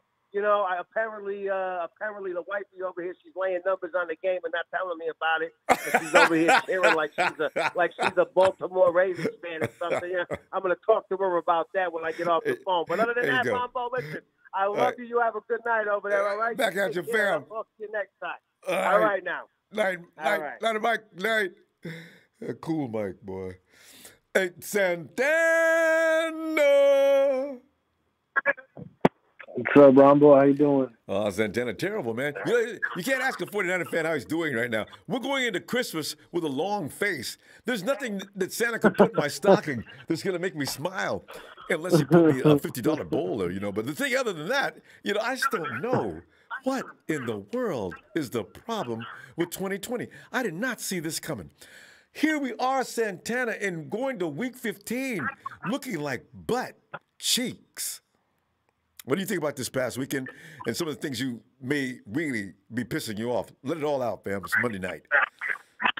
All right, Ronbo. Well, first of all, man, this it's been a rough season for sure.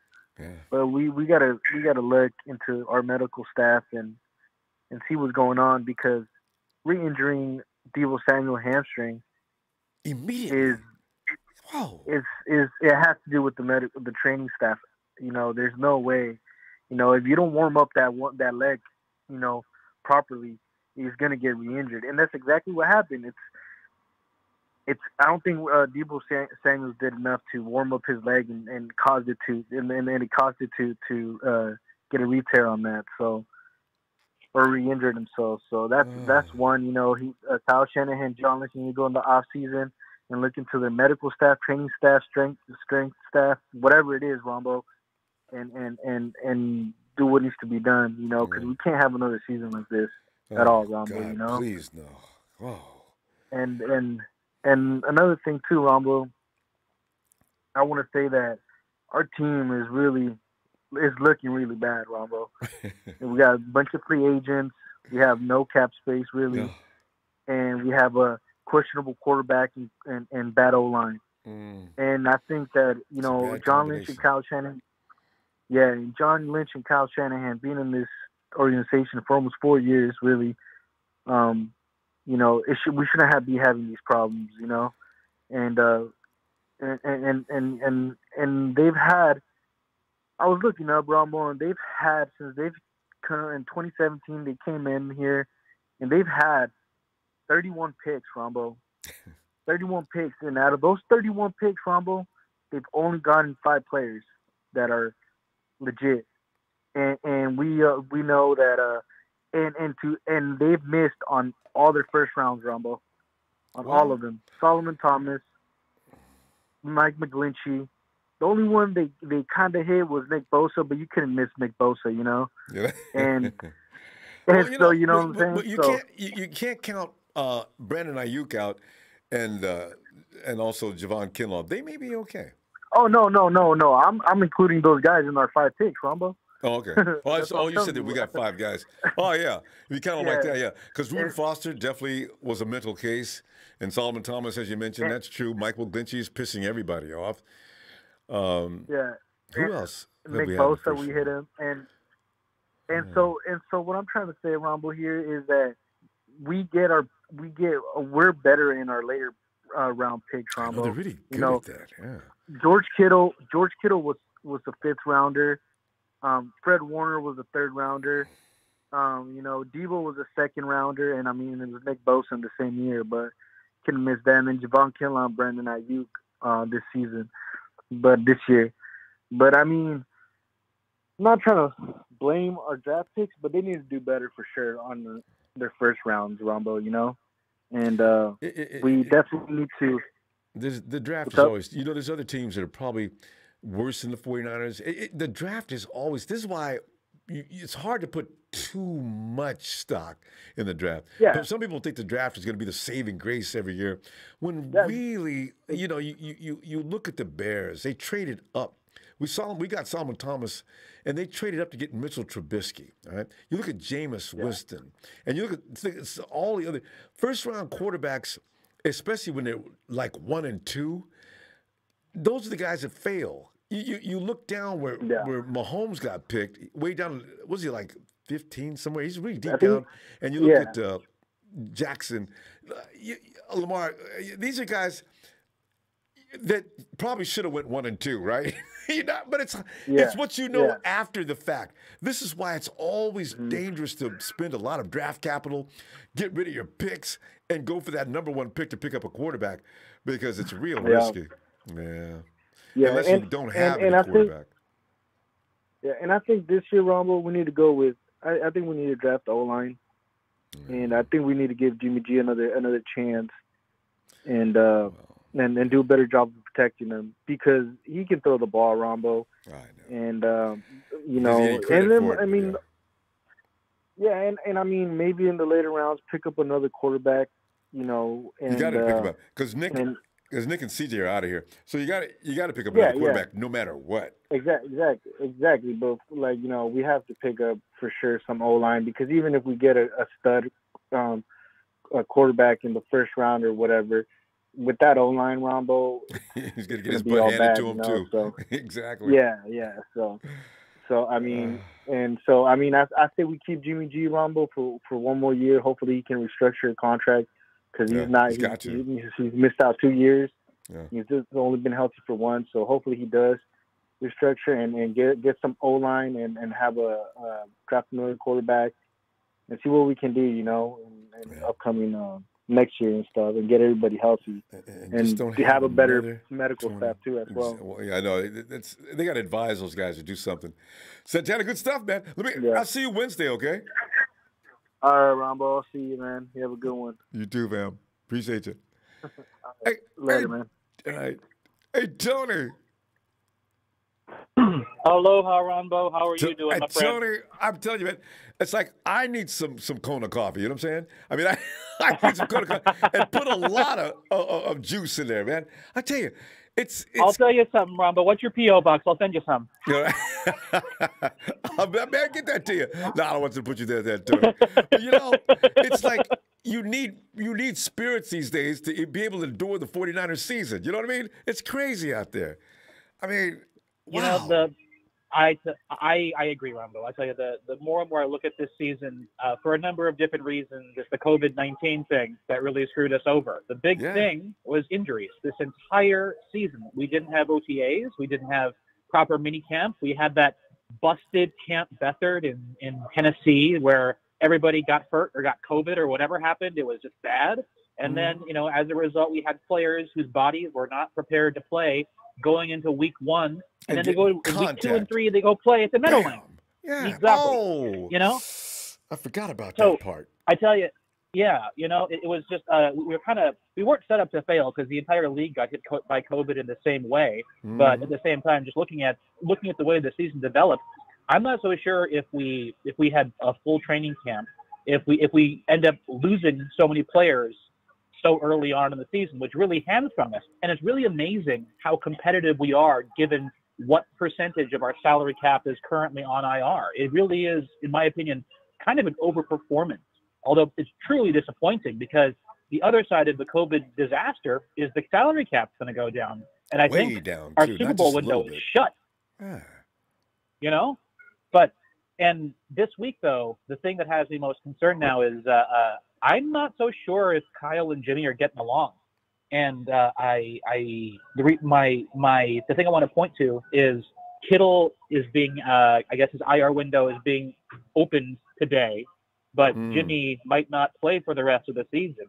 And given the way Jimmy performed previously this season, given the way he was rushed back onto the field and played Hurts and did not play well Hurts, given the way the fan base kind of turned on him, I don't know if Kyle really wants Jimmy to be the quarterback going forward. And, given the salary cap situation, I think we kind of need to have it be Jimmy, at least in the next season, because we're not going to find a quarterback who's ready to play, at least, and certainly not at Jimmy's healthy level in the draft this year. So it's troubling, Ronbo. It's troubling. He's got to take a cut, Tony. And the 49ers have got to explain to him he can't just say no because they'll have to actually have to cut him. That's $25 million. Do you know Jimmy's got the biggest hit in the NFL? The 49ers cannot afford to lose so many players. Jimmy's got to cut that. Yeah. He's got to cut it in half, Yeah. maximum. I know. Well, the scenario I keep going back to is if they go back to him and say, hey, sign a 1-year extension, they give him more bonus money up front to alleviate some of that cap and spread that out over an extra year. You could sugar it. Maybe that could happen, but somehow. But the other thing that's got me going is, so now PFF has a new NFL draft simulator. I'm not sure if you've had a chance to play around with this, but I've been playing around with it probably too much today. And granted, this is still so early on, but they have us drafting 12th right now, and 5 times that tackle from Oregon has fallen to us in the simulator at number 12. And if you ask me, if that guy is there at 12, I say we take that big tackle from Oregon, we move McGlinchey to right guard, we put Brunskill at center, so that and we re-sign Trent Williams, and we retool that offensive line that way. And then I think that might be the answer to keeping our quarterbacks upright. But this is all conjecture at this point. But man, it's going to be a rough offseason, Ronbo. It is. And I want to ask you, because you've been paying attention to what's going on that circuit. Is there a guy named J.C. Horn that just said today that he's going to stop? He's going to opt out of the college football scene. I understand this is a cornerback that is really good. Do you know who that is? From what I understand, I haven't watched any film on him. I'd heard he was coming out a couple weeks ago, as a matter of fact. So he was definitely in play. Just to talk about the cornerbacks, I find it interesting in this particular draft. We have Patrick Surtain Jr., we have Joe Horn's son, and we have Asante Samuel's son. All 3 of which playing cornerback, and all of which were touted as top 100 picks in the NFL draft. So there's some legacy cornerbacks with some talent coming out. But to answer your question, Ronbo, I haven't watched any of Horn's film, and honestly, I only have so much brain space, and the 49ers absorb 89% of it. So I haven't started watching the tape yet, All right, we're going to get to that stuff probably soon enough. It's all we're going to do after unfortunately. Week 17. But yeah, I saw that. This guy's like legendary in college as far as a cornerback. I'm saying, yeah. If he's available for the 49ers in the first round, we don't have any cornerbacks. Yeah. Richard Sherman is definitely leaving. He's too expensive. If you could get him and you could also keep Jason Verrett, we might be headed in the right direction. But we'll see. Hey, good stuff, Tony, as usual. We'll see you Wednesday, okay? Sounds good, Ronbo. Take care of yourself. You too, fam. Night. All right, thanks. Hey, Jay. Ronbo. Jay, you in a swimming pool? Nah. I love the special effect sounds when you call in. Jay, what is that? Oh, I'm in the truck fueling up. Oh, you fuel? Okay. Well, Jay, go ahead. It's Monday Night Raw. Let it all out. Anything you want to say. Finally. Look here. Y'all just want to have bragging rights against the Cowboys. Oh, please, Jay. I'm a real fan. Oh, I don't want to lose. I don't care if we lose the rest of the season. Even the Hawks. Don't let them damn boys win. Oh, my God. I hate that team. And, well, I stay in D.C., so I had to hate them all the dead time. Fans, so it's okay. It's all right. It's only one season. We understand why we lost this season. It's just a wrap. We don't need to win no more games. Well, that's true. Like we have a built-in Jersey Mike excuse. was saying, yeah. If everything work out, we can get all the way up close to number 4 in the draft. Yeah. You know what I mean? And sorry to where tell the boys y'all at? keep talking about The boys at what position? Are they at number 5? No. You said Cowboys, yeah, they like at number 10, 11. But once they beat us, they're going to be in front of us. Yeah. Yeah, once they beat us, they're going to be behind us. I mean, once they beat us, so that'll work out good. And like I say, we getting a quarterback. Jimmy's gone. Period, point blank. Market, guarantee. As Charles Barkley said, guarantee Jimmy is gone. I'm sorry to hurt y'all feelings, but he's out of here. It's already said and done. It's possible. He's got to take a cut. He's got to take a cut. The 49ers can't carry him at that price. He not taking a contract under $10 million. That's the only thing we're going to be trying to offer him. So he can get 15 or better in New England. So He's not coming back. I do wonder about the Patriots, but Cam, I don't know. Because Jimmy hit the ground running in New England. You might be right. The Patriots got to give the 49ers something, though. I know I'm right. I guarantee it. It's that, man, look, we need to go out here and get that. And look, stop doubting all these first round. Like, come on, sometimes we got to get this quarterback sooner or later. Jimmy's not the answer. Jimmy's good. Jay, my only issue is I just don't want to go back into the rebuild situation. I'm looking at. You're already there. No, that's just an injured team. If they was all healthy, they wouldn't be getting beat like this. But that's what I'm saying. You know, I'm talking about far as the quarterback. Well, the same guy that was there last year, they went to the Super Bowl. They've got to be healthy. This team works as a team. It's not any one unit that's going to carry them. They all have to be there. That's what it was last year. You know, as bad as people hate Jimmy, he almost passed for 4,000 yards. And yeah, Jimmy good, but he's not great. But the thing is, I know he's not free, but I'm just saying, this team, even if you replace Jimmy with a second-rate quarterback, a kid, they're still going to struggle because now you have the offense behind guys. You got Deebo and Ayuk that are pretty young, and they're just getting their careers underway. They show a lot of promise. And then you got George and KB, boy, KB has one more week. I'm through with him. But that's what I'm saying. This team needs to grow some more. I think they're probably prematurely went to the Super Bowl last year, now that I think about it. They're too young. Too many mistakes to be made. And that's what I'm saying. If you get it, this team, you know, if we can bring back most our free agents, especially Tart, you know what I mean? I hope these last couple of weeks show y'all that Tart is very important to this defense. You just can't plug anybody in back there. You know what I mean? He helped, you know, because this defense looks totally different with Tart, Jimmy Ward, Mosley, and Jason Verrett. You know what I mean? That secondary was doing some things. So, but they did a good job key to anyway, this though. defense. They didn't get beat up by Washington. No, but that's Washington though. Washington offense sucks. Actually, they beat us by defense. You know, Baltimore. The Bills beat the 49ers, but you know what? The Saints didn't. 49ers you can't spot teams 2 touchdowns like they insist on doing. Seems like every week, Jay. It's crazy. They can't. We got to have 2 turnovers. We need to give up an INT pick 6. Somebody needs to pick up a fumble and take it to the end zone. If they could just stop that, they could have won a couple of games. And I'm going to keep referring to Jimmy last year's season, the Joe Flacco season. He took that team that was built for the Super Bowl. He took them right to the Super Bowl and won it. And then what he do? He signed that big contract after that and was never heard of again. No, he signed that contract before that Super Bowl. No, it was after, once he won it. So when he beat us, he signed that big contract. I thought he signed. And the same thing with Jimmy. Jimmy won. Remember the 5-game run he did? They had to sign him to a big contract in 2018. Right. Because he was going to get picked up by somebody else. He was going to be a free agent. It was before the Super Bowl. Right.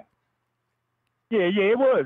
No, I was talking about Joe Flacco, but Jimmy Flacco. Was after. Yeah. But Jimmy, it's the same thing though. Jimmy, you know, he just is what he is.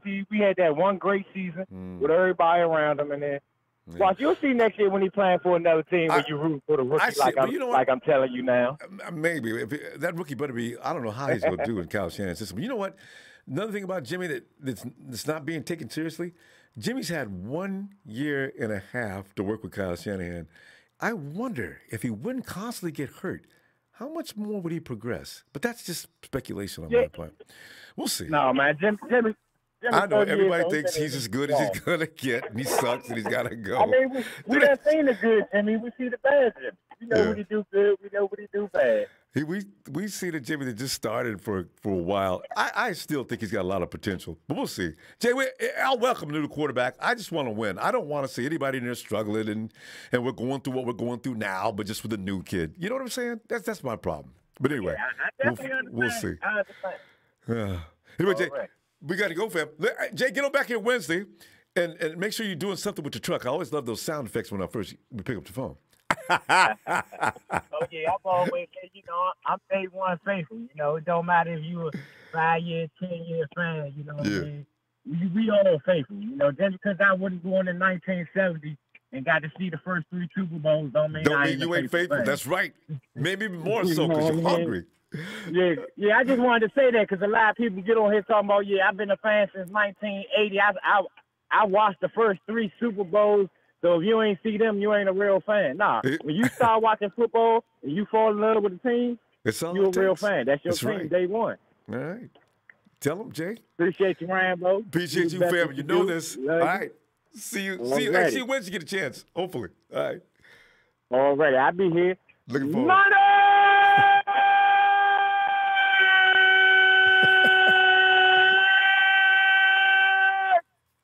Zach Wilson for president. Bang, bang, Niner games. Let's get it. They changed the elevator. Past quarterback. Now he's president. Giant Jay.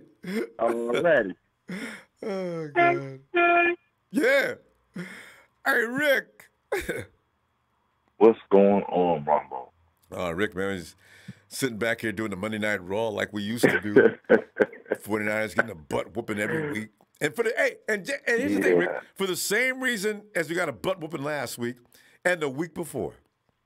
We got to spot teams 14 points every week. You can't win no game like that. Oh, man. But go ahead. You know what? Honestly, Ronbo, I'm gonna say it like this. Look, if we're in the top 5, top 10, I think we definitely go with the quarterback. But even if we get a quarterback, if we end up getting a quarterback early, whatever, I need this draft to be one of the most unsexiest drafts ever. I'm talking about go back to the line because we need to make a decision that we all know that Mike McGlinchey, he's dumpster doo-doo juice trash. So we need to get another center, another right tackle, and then we can go maybe for corners, maybe free agency or some drafting, whatever. But if we just have if we have a better O-line, whether it's Jimmy G behind center or whoever, we have, because Brandon Ayuk is the truth. Brandon Ayuk is the truth. I don't know what's going on with Deebo and the rest of them, like other people have said. When we fire our strength and conditioning people or our medical staff, whatever the case, because we've had too many injuries this year. And it's not that we're the only team that's had it, but we've kind of had the most of all teams, and that's crazy. But I'm all for it.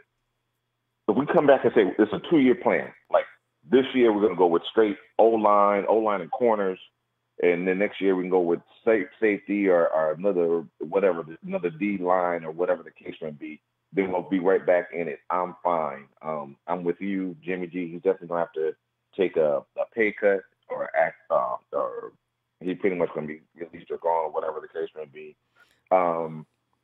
Man, honestly, I would love living here in Dallas area, man. I can't even talk trash. I can't talk trash. You know what? Honestly, until game time, because the Cowboys look every bit as bad as the 49ers. I'm a Niner fan. Yeah, Ronbo, I'm a Niner fan, but then I'm a football fan, and I know if we don't give Mike McGlinchey some type of help, Chip, of the tight end, running back, whatever, that stupid DeMarcus Lawrence D-Law will go to town. I promise you right now. As good as we made Montrez Sweat and Chase Young, we pretty much gave him Defensive Rookie of the Year off of last week. Because Chase won the game. Man, it was all about Chase. Exactly right. Mike McGlinchey, if you're supposed to, a right tackle is typically the one that's strong and you for the run. The left tackle, you have the good feet, whatever, for pass protection. This dude, he can't, anybody, all you have to do is just say boo, and he's falling on his back, or everybody pushing him back there. A cheerleader can push him back there, a kindergartner, a preschooler, Mother Teresa can come back there and just put one finger on him, and it's over, man. He's so trash. And the thing about it, what I want the Niners to do this offseason is really sit down and, evaluate the whole team. No rosy glasses. No rose glasses. It's like, look, either you can think we can win with this person or we got to cut them and get better or whatever, because we can't go into next year with Mike McGlinchey as right tackle. we cannot. We can't go. We have to get rid of Rustin Whisper. Let him know. D Ford, if we can trade him for a Chick-fil-A tender salad, an eliminate or something like that. No, that's too good. That's too good. Whatever. You can get a salad, no dressing. Yeah, no dressing, man. I mean, it's just our team is good, but we have to be honest at this point. As much as I would love to say revenge tour or whatever, I'm getting tired of everybody being hurt. That speaks to strength and conditioning. It's just like, man, because the thing that bothers me the most, it makes us seem like last year was a fluke.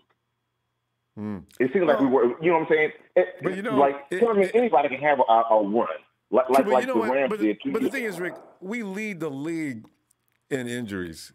You can't beat no team with all your frontline players watching the game with you. This is the thing. I think that's it's been over. It's been a little out of proportion. People think the 49ers are a bad team. The 49ers are not a bad team. They're a team that doesn't have any of the starters. They got 70% of the starters out and backups to the backups out there playing. This is what you get. You bring all those guys back, and the 49ers would run the board from here. I mean, that's the thing. So that's why I always get upset when I think about what could have been if they just would have avoided the injuries. I'm right there with you. Like I said before, this year we have our superstar. I'm calling it right now.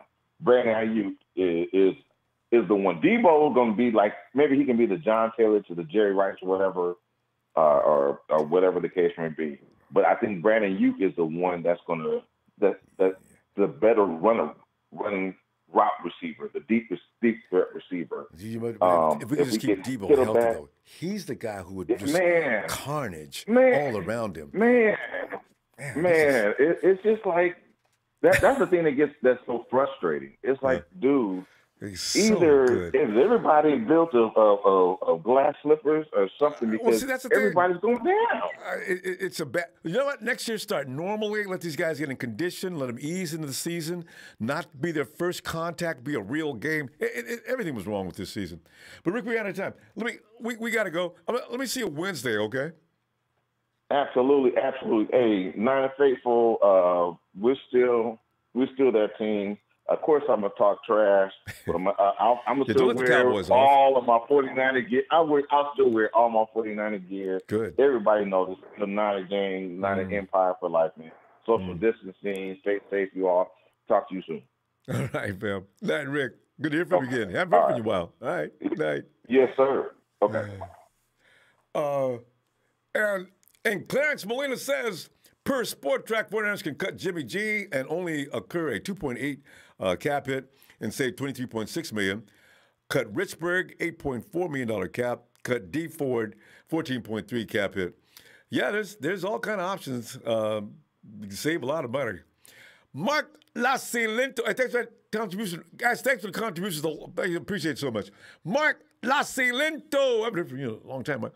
The draft is loaded with cornerbacks and tackles. Yeah. But Mark, this guy, I was reading on my phone, says, word? Who is this? I said, that looks like a first-round pick. So what we're going to say? I said, if he's already been flashed, the 49ers already know who he is. DC is back. DC! 202 DC. It's the same guy yesterday. When I say DC, he knows what I'm talking about. He wants to come in and talk about how good his team is. And the Washington team, like I tell you, I didn't know we were going to pick up the Washington team as a regular. God. Shay! Come on in, Shay. Yo, what's up, Ronbo? Oh, Shay. We're back to Monday Night Raw in traditional fashion is what it's terrible. Yes, but go ahead, Shay. What's on your mind?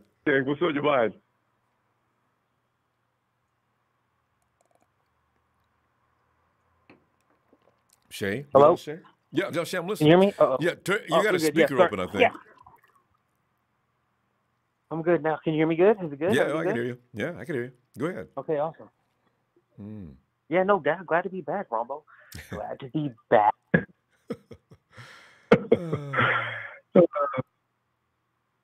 Jay, we still got a strange feedback. You got a speaker on or something's on. Is that? I have my AirPods in. I don't know if I'm losing. That Wi-Fi may be causing the Is that feedback. better? Yeah, you might have to. Okay, can you hear For me some better? reason. Okay, yeah. Well, go ahead. If I don't say anything, I don't get any feedback. Okay. Go ahead. You got it. All right. No, but yeah, I'm glad to have you back on your regularly scheduled program, Ronbo. The Monday Night Raw, we're back. Yeah. Yeah, I mean, Nick Mullins, some shit. Let's be real. Yeah. And I don't want to get this wrong. I think Nick Mullins is a good backup. People are probably going to come for me like, how can you say that? No, he is, because he's a backup is genuinely supposed to win you 2 to 3 games out the season. He's not supposed to carry you the entire season. Mm-hmm. Because why? Well, obviously after film gets put out, then defensive teams and defensive coordinators are going to pick up on tendencies, and they'll see the reads that Nick Mullins likes to make. Again, Nick Mullins, CJ Beathard, Jimmy Garoppolo, even these guys are not come from behind quarterbacks. Yes, Jimmy has done it in the past when the entire team is healthy, but as far as definitely the roster we have constructed right now, there's no way in hell that any of these guys are going to come back from a 7 to a 10-point deficit. Everything has to be on schedule. The run has to be there for them to use the play action, from them to use the play action, for them to take deep shots down the field. If that, we don't take a lot of deep shots to use that, and then from them to have the screen game open up and then back to the run. So that's literally how our offense is predicated, and everybody knows that. And none of these guys can come from a 10-point, deficit. It's just, especially with the roster we have out there. But yeah, I mean, what everybody's saying is Ayuk, yes, he's a star, and we were all wrong. I mean, I would be the first to admit it. The top 3, I'm looking at Ruggs, CeeDee Lamb, and Jerry Jeudy. Well, I actually had Justin Jefferson in my top 3, but I mean, Ayuk looks like a star, man, and we just got to get him a quarterback. And listen, to people who want to say Jimmy G is great, good. I mean, I think Jimmy G's a good player when everything is he's co-reliant on other players being healthy, the run being there, and then he can be able to do what he does. But I mean, I'm gonna be real with you guys. Jimmy G is not the same Jimmy G from 2017. I'm literally watching old 2017 games. He's running out the pocket, and it sucks because I really do think that ACL really has hindered him, and it sucks because now I'm kind of scared. Like, well, who else tore the ACL? Well, Nick Bosa did too. The only reason why I have faith in Nick Bosa is because he tore his ACL in high school and he's come back stronger than ever from it. So there's no point, and he tore it in the different leg. So I think he can come back stronger from that as well. But as far as Jimmy, his mobility is not there, and his playmaking ability is not what it used to be, or not what it once was, at least from 2017 pre-ACL tear. And I just think that there's too many free agents coming up. We have over, I think, 40 free agents coming up. Obviously, there's a lot of big names in there, but that's 40 people that we have to retain as much money as possible, even for the veteran minimums. All that is affected by the cap. And then, like I said, Ronbo, I just don't see how we're gonna give Warner his contract, re-sign Trent Williams. Trent Williams will be a top 3 left tackle in the league. I mean, he is already, but I'm talking about paid like one. He will be paid like one. And I don't know how we're going to re-sign both of those guys, and then retain some free agents like Hyder, Barrett, all these other guys, while keeping Jimmy on his current contract. Because remember, Kittle's contract kicks in next year, so that's going to take a deficit. Plus, the cap is already dipping $25 million. So, like I said, I just don't see it. And yes, you guys are talking about a pay cut, but I'm thinking like he's going to have to take a pay cut around $15 to $16 million. Like, we'll need him around the 9-10 range, and if he doesn't want to do it, then I mean he's gonna see the door, unfortunately. And they'll just either draft a rookie quarterback, or I understand like back in the days, like they let these quarterbacks learn from the system like Mahomes, but I mean you can ask Watson, Josh Allen, these guys were thrown into the fire. Joe Burrow was gonna win Offensive Rookie of the Year before he went down. Justin Herbert looked good. I mean, these guys look like they come out ready, because that's all you see in offense is the air raid system. And I feel like some of these guys can make the big league throws, especially in the higher conferences, in the conferences everybody watches, But no, man, I mean, Shane, I feel you. But the only thing is, we're not going to realize Jimmy's impact on that team until he leaves. And that could be next year.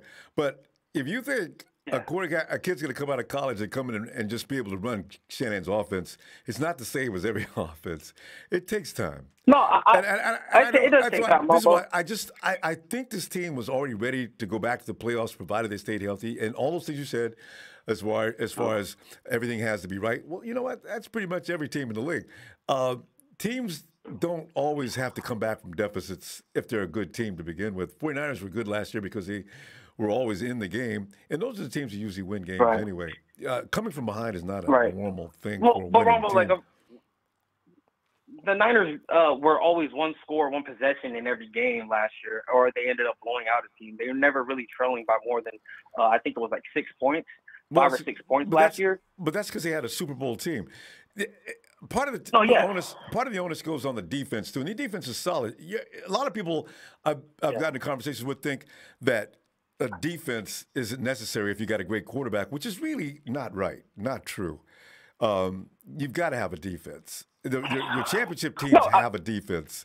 So as far as getting the shootouts every week and getting to the Super Bowl and winning a shootout there, that's not realistic. So, you just have to have your whole team. And that's why I said if the 49ers can retain their core players on both offense and defense, they can do the same thing next year, Jimmy and all. But if we're going the route that we're worried about the money, then we got to get rid of Jimmy, or he's got to take a pay cut, and that's for definite sure. I do agree with that, though. Well, I mean, like I said, I feel like if everybody was healthy this year, there's no doubt in my mind would be another top contender. We'd be top 2 in the NFC, top 2 in the NFL, even. Without a doubt, I honestly think we could run it back with any team. But again, it's not that with the injuries that we sustained, and Jimmy Garoppolo, being hurt. But that's one thing, Ronbo. Like, what if 3 years we had him for 3.5 years? Like, I mean, what are we gonna do? What if his arm goes out or his back and he's missing 5 to 6 games? But Shay, we can't wait 5 to 6 games. Those are hypotheticals because that could happen to anybody, even the new kids again. You look at Joe Burrow, number 1 pick. Absolutely, but it's literally ACL. consistent with Jimmy Garoppolo, though, Ronbo. Let's be real here, Ronbo. Well, no, 3 years he's missed his entire season. I'm just saying, I want a guy, and I wish they could start trading whoever they're going to draft. Get him up to speed on the nuances of that offense, and then let's go. Because he ain't going to come in and master the offense, Shay. We're going to struggle. But just like TNT Trey said, like, if you just base upon, Kirk Cousins is a bum too, but the best availability is availability. And I ain't arguing that. Jimmy Garoppolo has missed more games than Kirk Cousins. If you really take them on the same timeline and look who's played more, it's been Kirk Cousins by landslide. I have no argument about Jimmy. Just on that right alone, they should cut him off there. I mean, it's really because he's bad. never healthy too. It's really bad. No argument, Shay. None whatsoever. Jimmy G has a real problem staying healthy. Also, with this thing about Jimmy being 2017 versus once Kyle started, do you notice, and I point this out all the time, do you notice that all 3 quarterbacks, when they make mistakes, they make the same mistakes? This is Kyle's offense. The kid that comes in to learn Kyle's offense, he's going to be sitting there doing the same thing. That's what scares me more than anything. But Shay, look, we got to go, Shay. Let me see Wednesday, and let's continue this. All right. Yeah, you're right, Ronbo. No doubt, Ronbo. I'll be calling in Wednesday. But shout out to my TNT guys, Ronbo, and thank you, brother. You have a good night, all right? Yeah, you too, fam. Night. Oh, God. We're not going to find out until after Jimmy's gone. But I'm pretty, you know what? A lot of times, I'm not giving patting myself on the shoulder or anything, but I was right about Jimmy Ward. I was actually right about Eric Armstead until this year. There's certain guys I could see, given a certain amount of circumstances and things that fall into place, it's going to be okay. Jimmy G only has had a year and a half with Kyle Shanahan combined. I still say he's 23-8 for a reason. Jimmy G is a winner. If he could just get with Kyle 2 years in a row, 4 years in a row, you got yourself a franchise quarterback. Denise, she said, I've missed out on Raw. Shout out to you, Ronald, but the Kyle hate has to stop. Kyle can't play the game for our players. They're not executing. Oh, so true, Denise. And Denise, thank you for that contribution. It is true. Sometimes the blame we designate is not always at the right person. And we do it all the time. Hey, Gonzo. Yo, Ronbo. Gonzo. How are you doing tonight, man? I'm looking at a team that's like getting ready to get high on the draft order after coming out of Super Bowl. And it's just, and the fingers being pointed all over the place now. And that's to be expected. But I don't know if we're gonna be singing. You don't know what you got till it's gone. You know, I still want to be doing that. I want this team back, and for some reason, get lucky. They stay healthy. And we go back to the playoffs. I don't know if you agree with me on this one too, but I think people are expecting too much.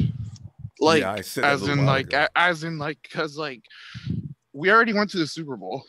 We didn't win, of course, but we still went to the Super Bowl, you know? And we went to the Super Bowl with the team that was with a young team, you know, everybody's still young. Yeah. Everybody's still young, you know, not everybody has enough experience and all that stuff. So, you know, I know we're gonna go back. It's only a matter of time before we go back and we actually win. So you know, I get it, Jimmy G, you know, he has fallen off, whatever, but he took us to the Super Bowl. He just came in and he's 23-8. I feel silly even talking about getting rid of a guy that just does nothing but win. You see the deficit between 23-8 with the 49ers? That's crazy. That's what I'm saying. That's what I'm saying. The guys follow him. There's a lot more variables. That's what I'm saying. Than just that he's, you know, he was a secondary, you know, right behind fucking Tom Brady and stuff. Cursing. He was secondary right behind Tom Brady and stuff like that. So he learned from the best in the NFL. He knows things. He has weapons up his sleeve. It's just that, you know, we just gotta give him healthy people, and that's it. We just gotta give Jimmy weapons. That's what we gotta do. And mature weapons, because everybody's always like, last year he didn't do this, he did that. He said Kyle didn't trust him. You know, remember one thing: Kyle had George Kittle and Emmanuel Sanders, who he could truly depend on, and an up-and-coming rookie named Deebo. That's it. Everything else was our running back was our strongest group. That's why he leaned on them. Not he hates Jimmy. Yeah. It's so confusing. Yeah.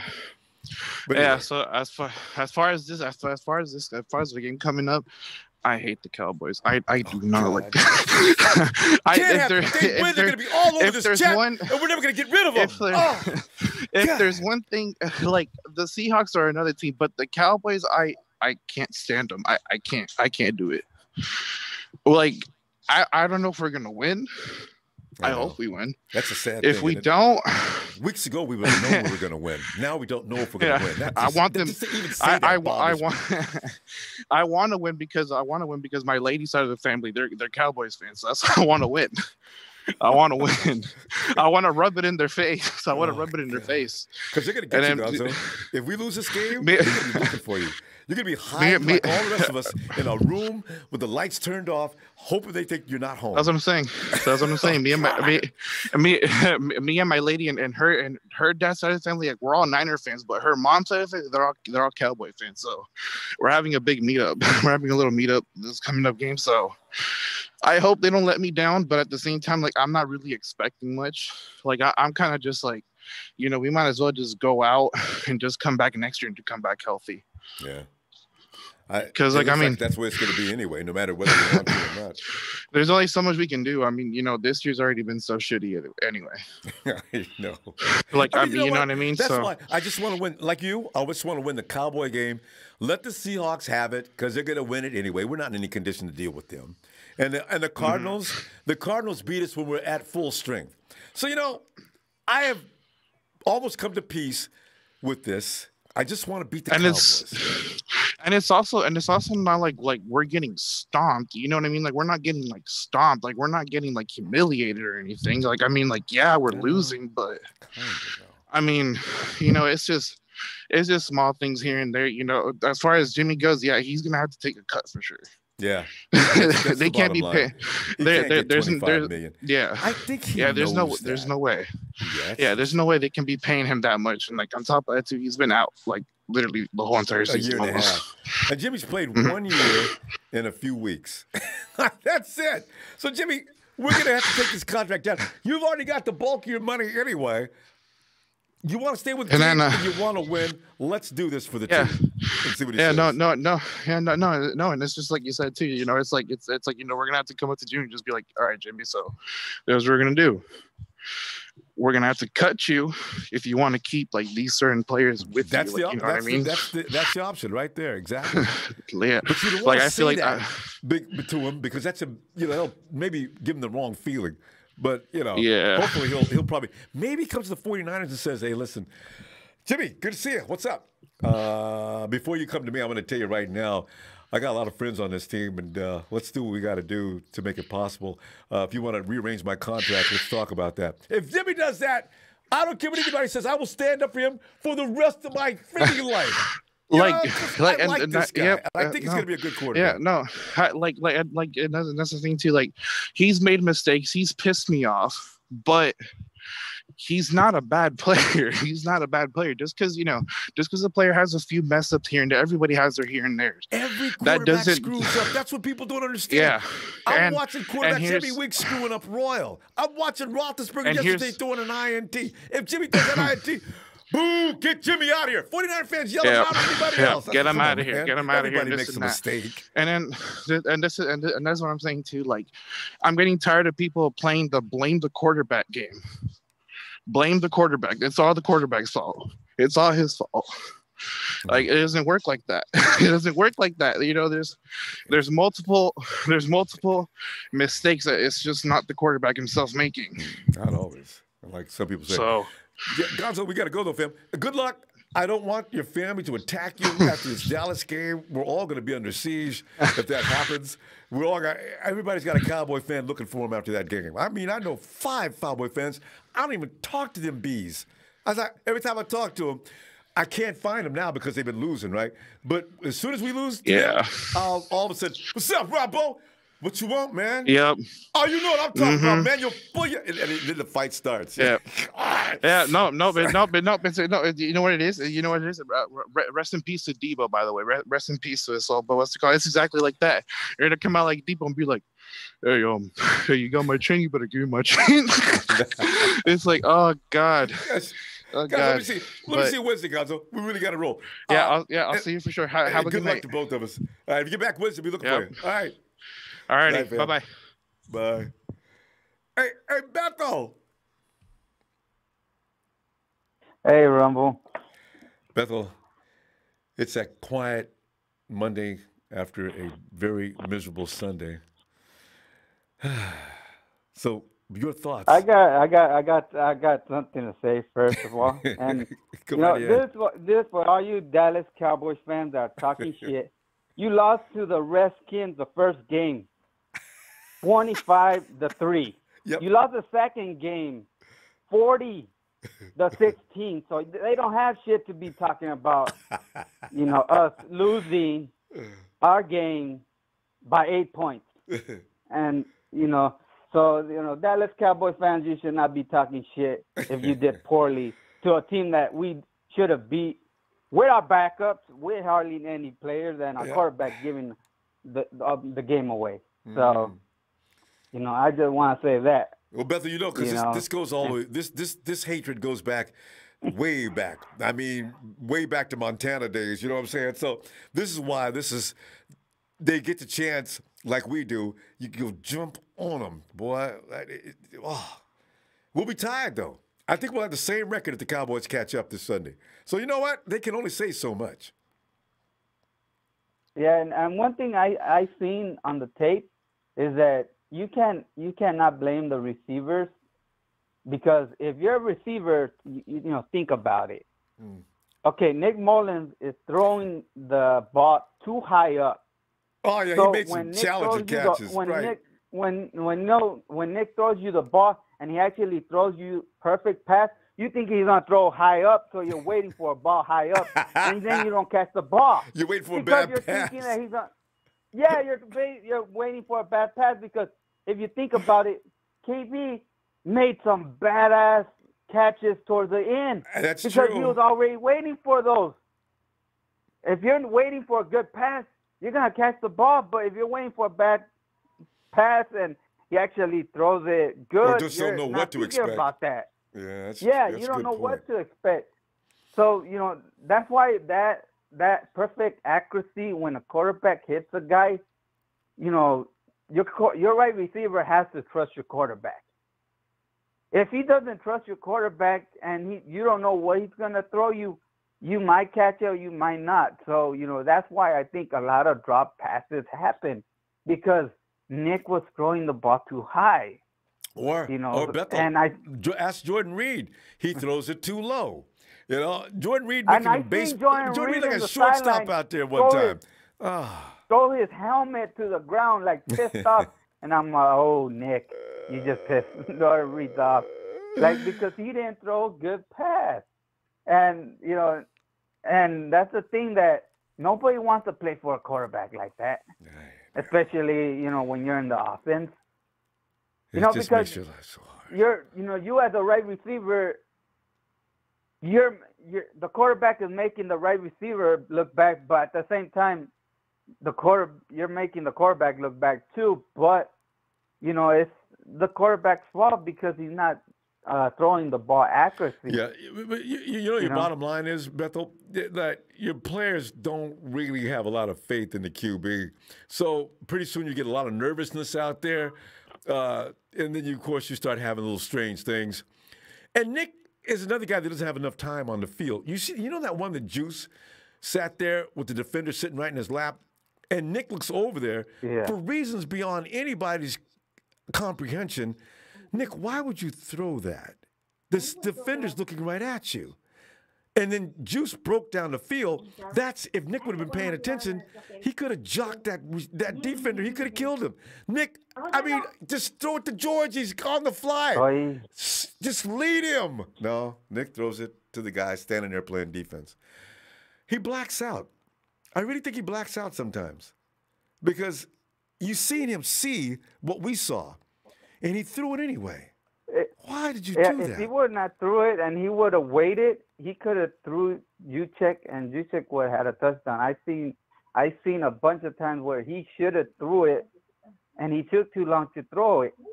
Yeah. So Kyle because said of that too. Yeah, the play was over. See, Nick should have just threw it away. Yeah. No, he's tried to force a play, and then running when he Bethel, got the my sack. favorite. Running through the line of scrimmage, the traffic it's crowded as hell. He's carrying the ball out in front of him. Of course they're gonna knock it out of your hand, Nick. Why would you do that? Yeah, and then plus there's a play where they sacked him, and I think it was our tight end was right there. He could have threw it to the outside. And, he would not got sacked, and we would not lost a lot of yards, but, those are mistakes that he should not be making. You as a quarterback should know, okay, and instead of me losing yards, let me throw it out of bounds or let me throw it to the tight end that's right there. That's what Kyle said. So the play dissolved, throw it away. No, Nick's going to try to make something out of it anyway, and it's not going to work. And now Kyle's pissed. So, Bethel, I don't know who's going to start against Dallas, but if CJ starts, we can already say it's over. And if Nick starts, you got to hope which Nick's going to show up. Is it going to be smart Nick, or is it going to be that other Nick?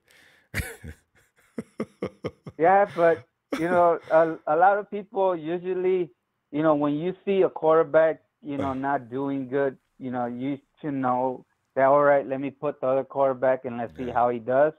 And usually, when they do that, usually our quarterback, does something towards the end. For some reason, on that 2-minute offense, Nick or CJ, they do pretty good. When they're under, 2 minutes. Yeah. He did that the other day. Last week, he looks good in the fourth quarter for some reason. But we're out of time though. I'll see you Wednesday, okay? All right, no problem, Ronbo. Like, good show always, and thanks, Phil. Hopefully, hey, if we did like this and with these guys, and the Cowboys couldn't do shit, of course we're gonna win this one. Bethel, man, ain't nobody can do nothing with 49ers when they're full strength. That's just the way it is. I know. But we're not full strength. All right, fam. I'll see you Wednesday, huh? All right. All right. See you Wednesday, Ronbo. All right. Night, Bethel. Katie, ain't nobody scared of y'all, man. You bunch of trolls, assholes. Hey, Ellis! Ronbo. What's up? Oh, God. What's up, son? Oh man, we're sitting there going through. We're gonna do it Monday night after losing another game unnecessarily. And you know what? If we were just getting beat up, Ellis, it would be easier to appreciate. You could take it, roll with it, and get over it. But no, they got to lose by turning the ball over to make sure the other team gets all the points they need to beat us. So, Ellis, go ahead. You continue from yesterday. What are you thinking? Man, I can't. I'm just really disappointed in the offensive execution or lack thereof. You know, it really hasn't been there the last few games. We're lucky that we beat the Rams. Just saying, because of the inconsistency on the offensive side of the ball has been more prominent than it has been the defense. You know what I mean? And it shows. And it just so happens that the defense is playing a lot better now with more consistency these last, 6-7 games. And it's showing, man. It's showing in the outcome of the games. The offense is not capitalizing enough on the opportunities that we've had. I mean, if they could just figure out a way to change that around, to change that percentage around, where at least, more than a third of your possessions throughout the game you're scoring on, you'll see a lot more difference in, the outcomes of the games. But, that involves those things being actually executed. So, unfortunately, we can't do that. No, especially without a turnover here and there. And then after the game, I wonder if they look at the film, and would you not make that mistake next time? And no, he will. Nick insists on staying up and trying to throw the ball in crowds when he's down. The play is over. Nick has got to learn to throw the ball away, and Jimmy has a problem with that too. This is why I say, what is Kyle doing to these guys that they all seem to make similar mistakes?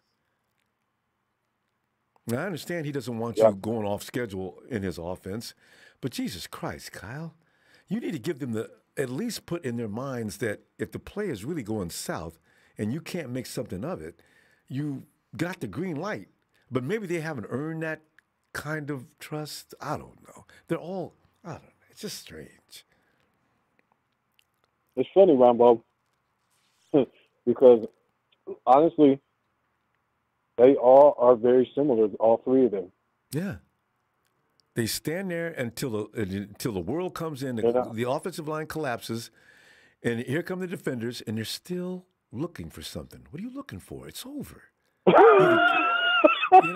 Get out of the pocket or throw it away.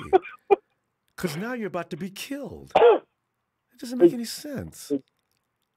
Exactly. And now just lay there and play dead because you're food now. Yeah. No, seriously, I've been really looking at it because I was vouching for Nick for a while, and I like that Jimmy was playing consistent and doing his thing, but I had my gripes with him about him last year. Yeah. But looking at Nick and looking at him when they all played, they're not really far off from each other. Yes, I'm saying they all make similar mistakes. Jimmy's got something a little bit juice in a certain area that Nick doesn't, and Nick vice versa. And CJ just, he maybe just CJ also he never goes down. You know where they test some cars for accidents and what do they call those crash test dummies? That's CJ, man. CJ, come on, exactly. CJ, don't stand there and take that kind of beating, but you end up getting killed. Exactly. God. But he's got better since last year, though, Ellis. He doesn't do that now. Last time we played, he didn't quite get beat up so bad. No, and he was moving faster. That's what I remember hearing, that he got into a little bit better physical shape. Yeah, which was good, but it's like, the decision-making wasn't too much better than it was in the past. He had a couple of good flashes, though, when he came in. He did march down the field. So still a little I don't know, man. I don't know. I'm sick, man. I'm sick because we've had too many games this season that we were supposed to win, and we had perfect opportunity. We had too many things that laid out and worked right into our favor, right into our hands, that played right into our hands, and then we just did not complete the job, Yeah. And that's why Shannon said, I don't know if changing the quarterback is going to make any difference. We're going to turn the ball over. Well, maybe let Josh play. You know, the other guy. He doesn't. I don't know how much he knows about the offense. That's the only problem. I'm surprised he hasn't tried to experiment or do nothing with that because, he may very well start doing a little bit of stuff just to play around. But I wonder what the hell he's going to do. He may as well keep Deebo out the rest of the season, keep George out. Yeah, Deebo's out. Shit, keep Jimmy out. Don't even bring him back. Deebo, don't let any of them come back. You know what I mean? Season-ending injury. Too late to have season-ending injury. We won't have come back. We won't have TC next year. We won't have Juszczyk. We probably won't have Jaquaski. We probably won't have. I see Juice coming back though. I don't know. Everybody's gonna have to listen to a 1-year contract, a little bit less with incentives, maybe. But I do see Kyle can't run an offense without a fullback. I don't know where he's going to get another fullback. Well, they better be having something together. And then Trent Williams, I mean, what the hell are we going to do with that? No, Trent's going to get signed. We can't pay Fred yet. They're going to have to cut some people, though. I do see D Ford and Weston Richburg definitely be on the. D Ford gone. I don't actually. I see Kloski. I don't know how they feel about Travaris. They're watching him though. Travaris Moore may be a part of their new design secondary. I have a feeling. So they're going to make Kloski expendable because they can't give him $9 to $10 million. They just don't have it. No, man. Kloski's going to be gone. If we got Jimmy, we're just going to have to hold on to Jimmy. We will Jimmy's get rid of him, but we can't he's going keep to have to both take a of them. cut in contract too, or we will be in rebuild because you know what? They've got to either cut him, he's got to accept the cut, or rebuild. Here we come. Ellis, this to me will be the most tragic thing to happen nearly in 49er history because there they were, poised to take the league, and everybody got hurt in that year. The following year, they had to reduce salary because of COVID-19 affecting revenue. Lose the cap gets taken down by incredible amounts of money, and all you can do is build a skeleton team and rebuild from 2021 to God knows how long it'll take. Because for all intents and purposes, everybody thinks these guys are in college right now are going to be the next great thing in football as far as quarterbacks go. That is no promise. And so we get a guy, we run a risk on whatever. He comes in, hopefully he works out.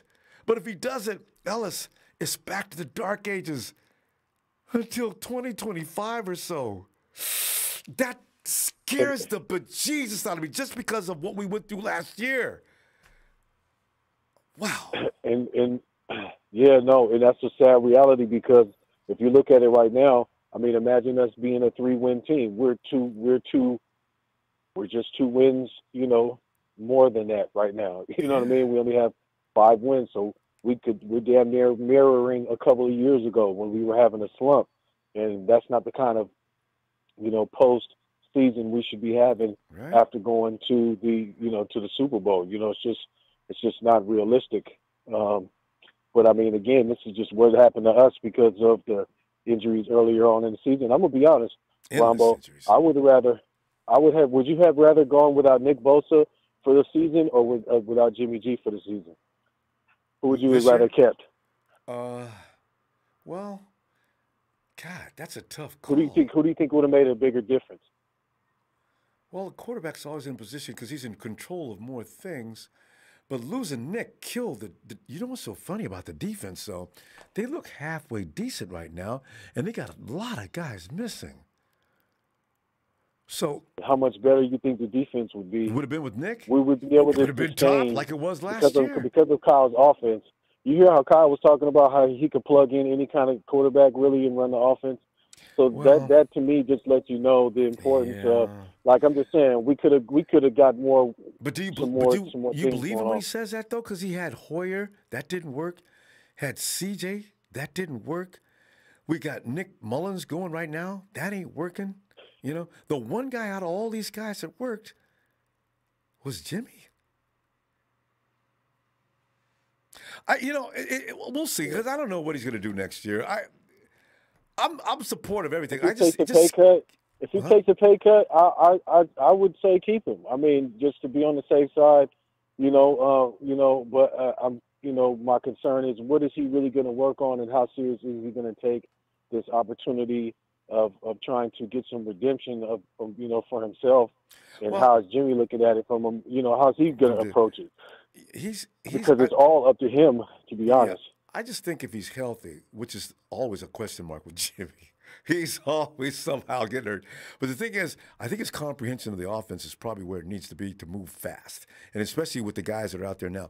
Deebo can move fast in the offense. George Kittle can move fast in the offense. Ayuk catches on quick. He can move fast in the offense. But what if you bring a new quarterback in? Can he move with that unit? See, these are the things that I'm concerned with.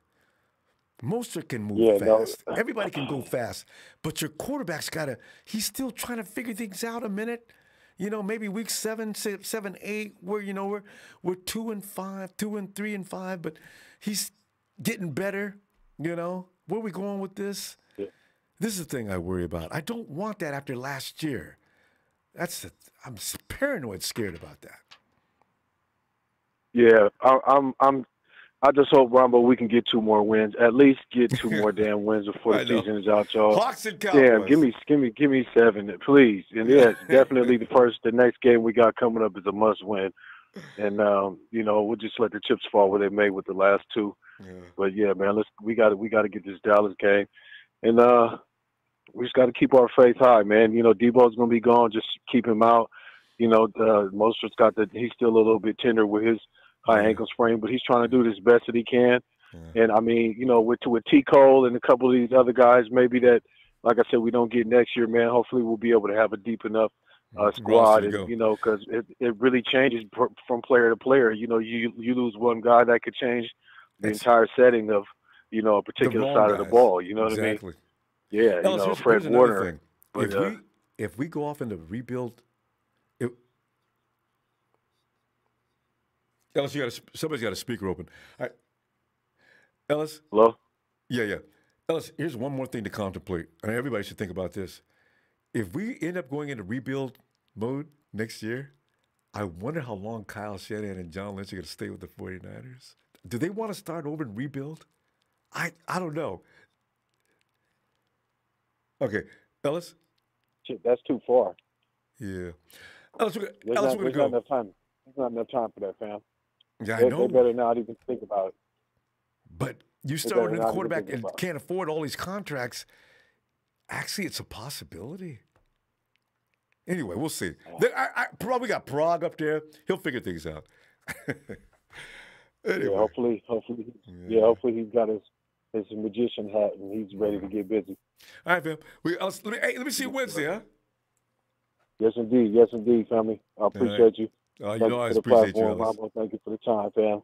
I appreciate it. Hey. Shout out to the Niner faithful, and I'll let you Wednesday, champ. Looking forward. Night, Ellis. All right. Yeah. Yeah. See, this is my biggest fear. You go from the Super Bowl, and this year it was pretty much a given that we was definitely going to make some noise, and they fell down one at a time, sometimes 2 at a time, and now we're back at ground zero. Bam! Just like that. But we'll see what happens. I could be projecting way too much danger too soon. We'll see. Fam, I'm just thinking out loud. It ain't happening. We'll be fine. We will. Meantime, hey, I'll see you Wednesday.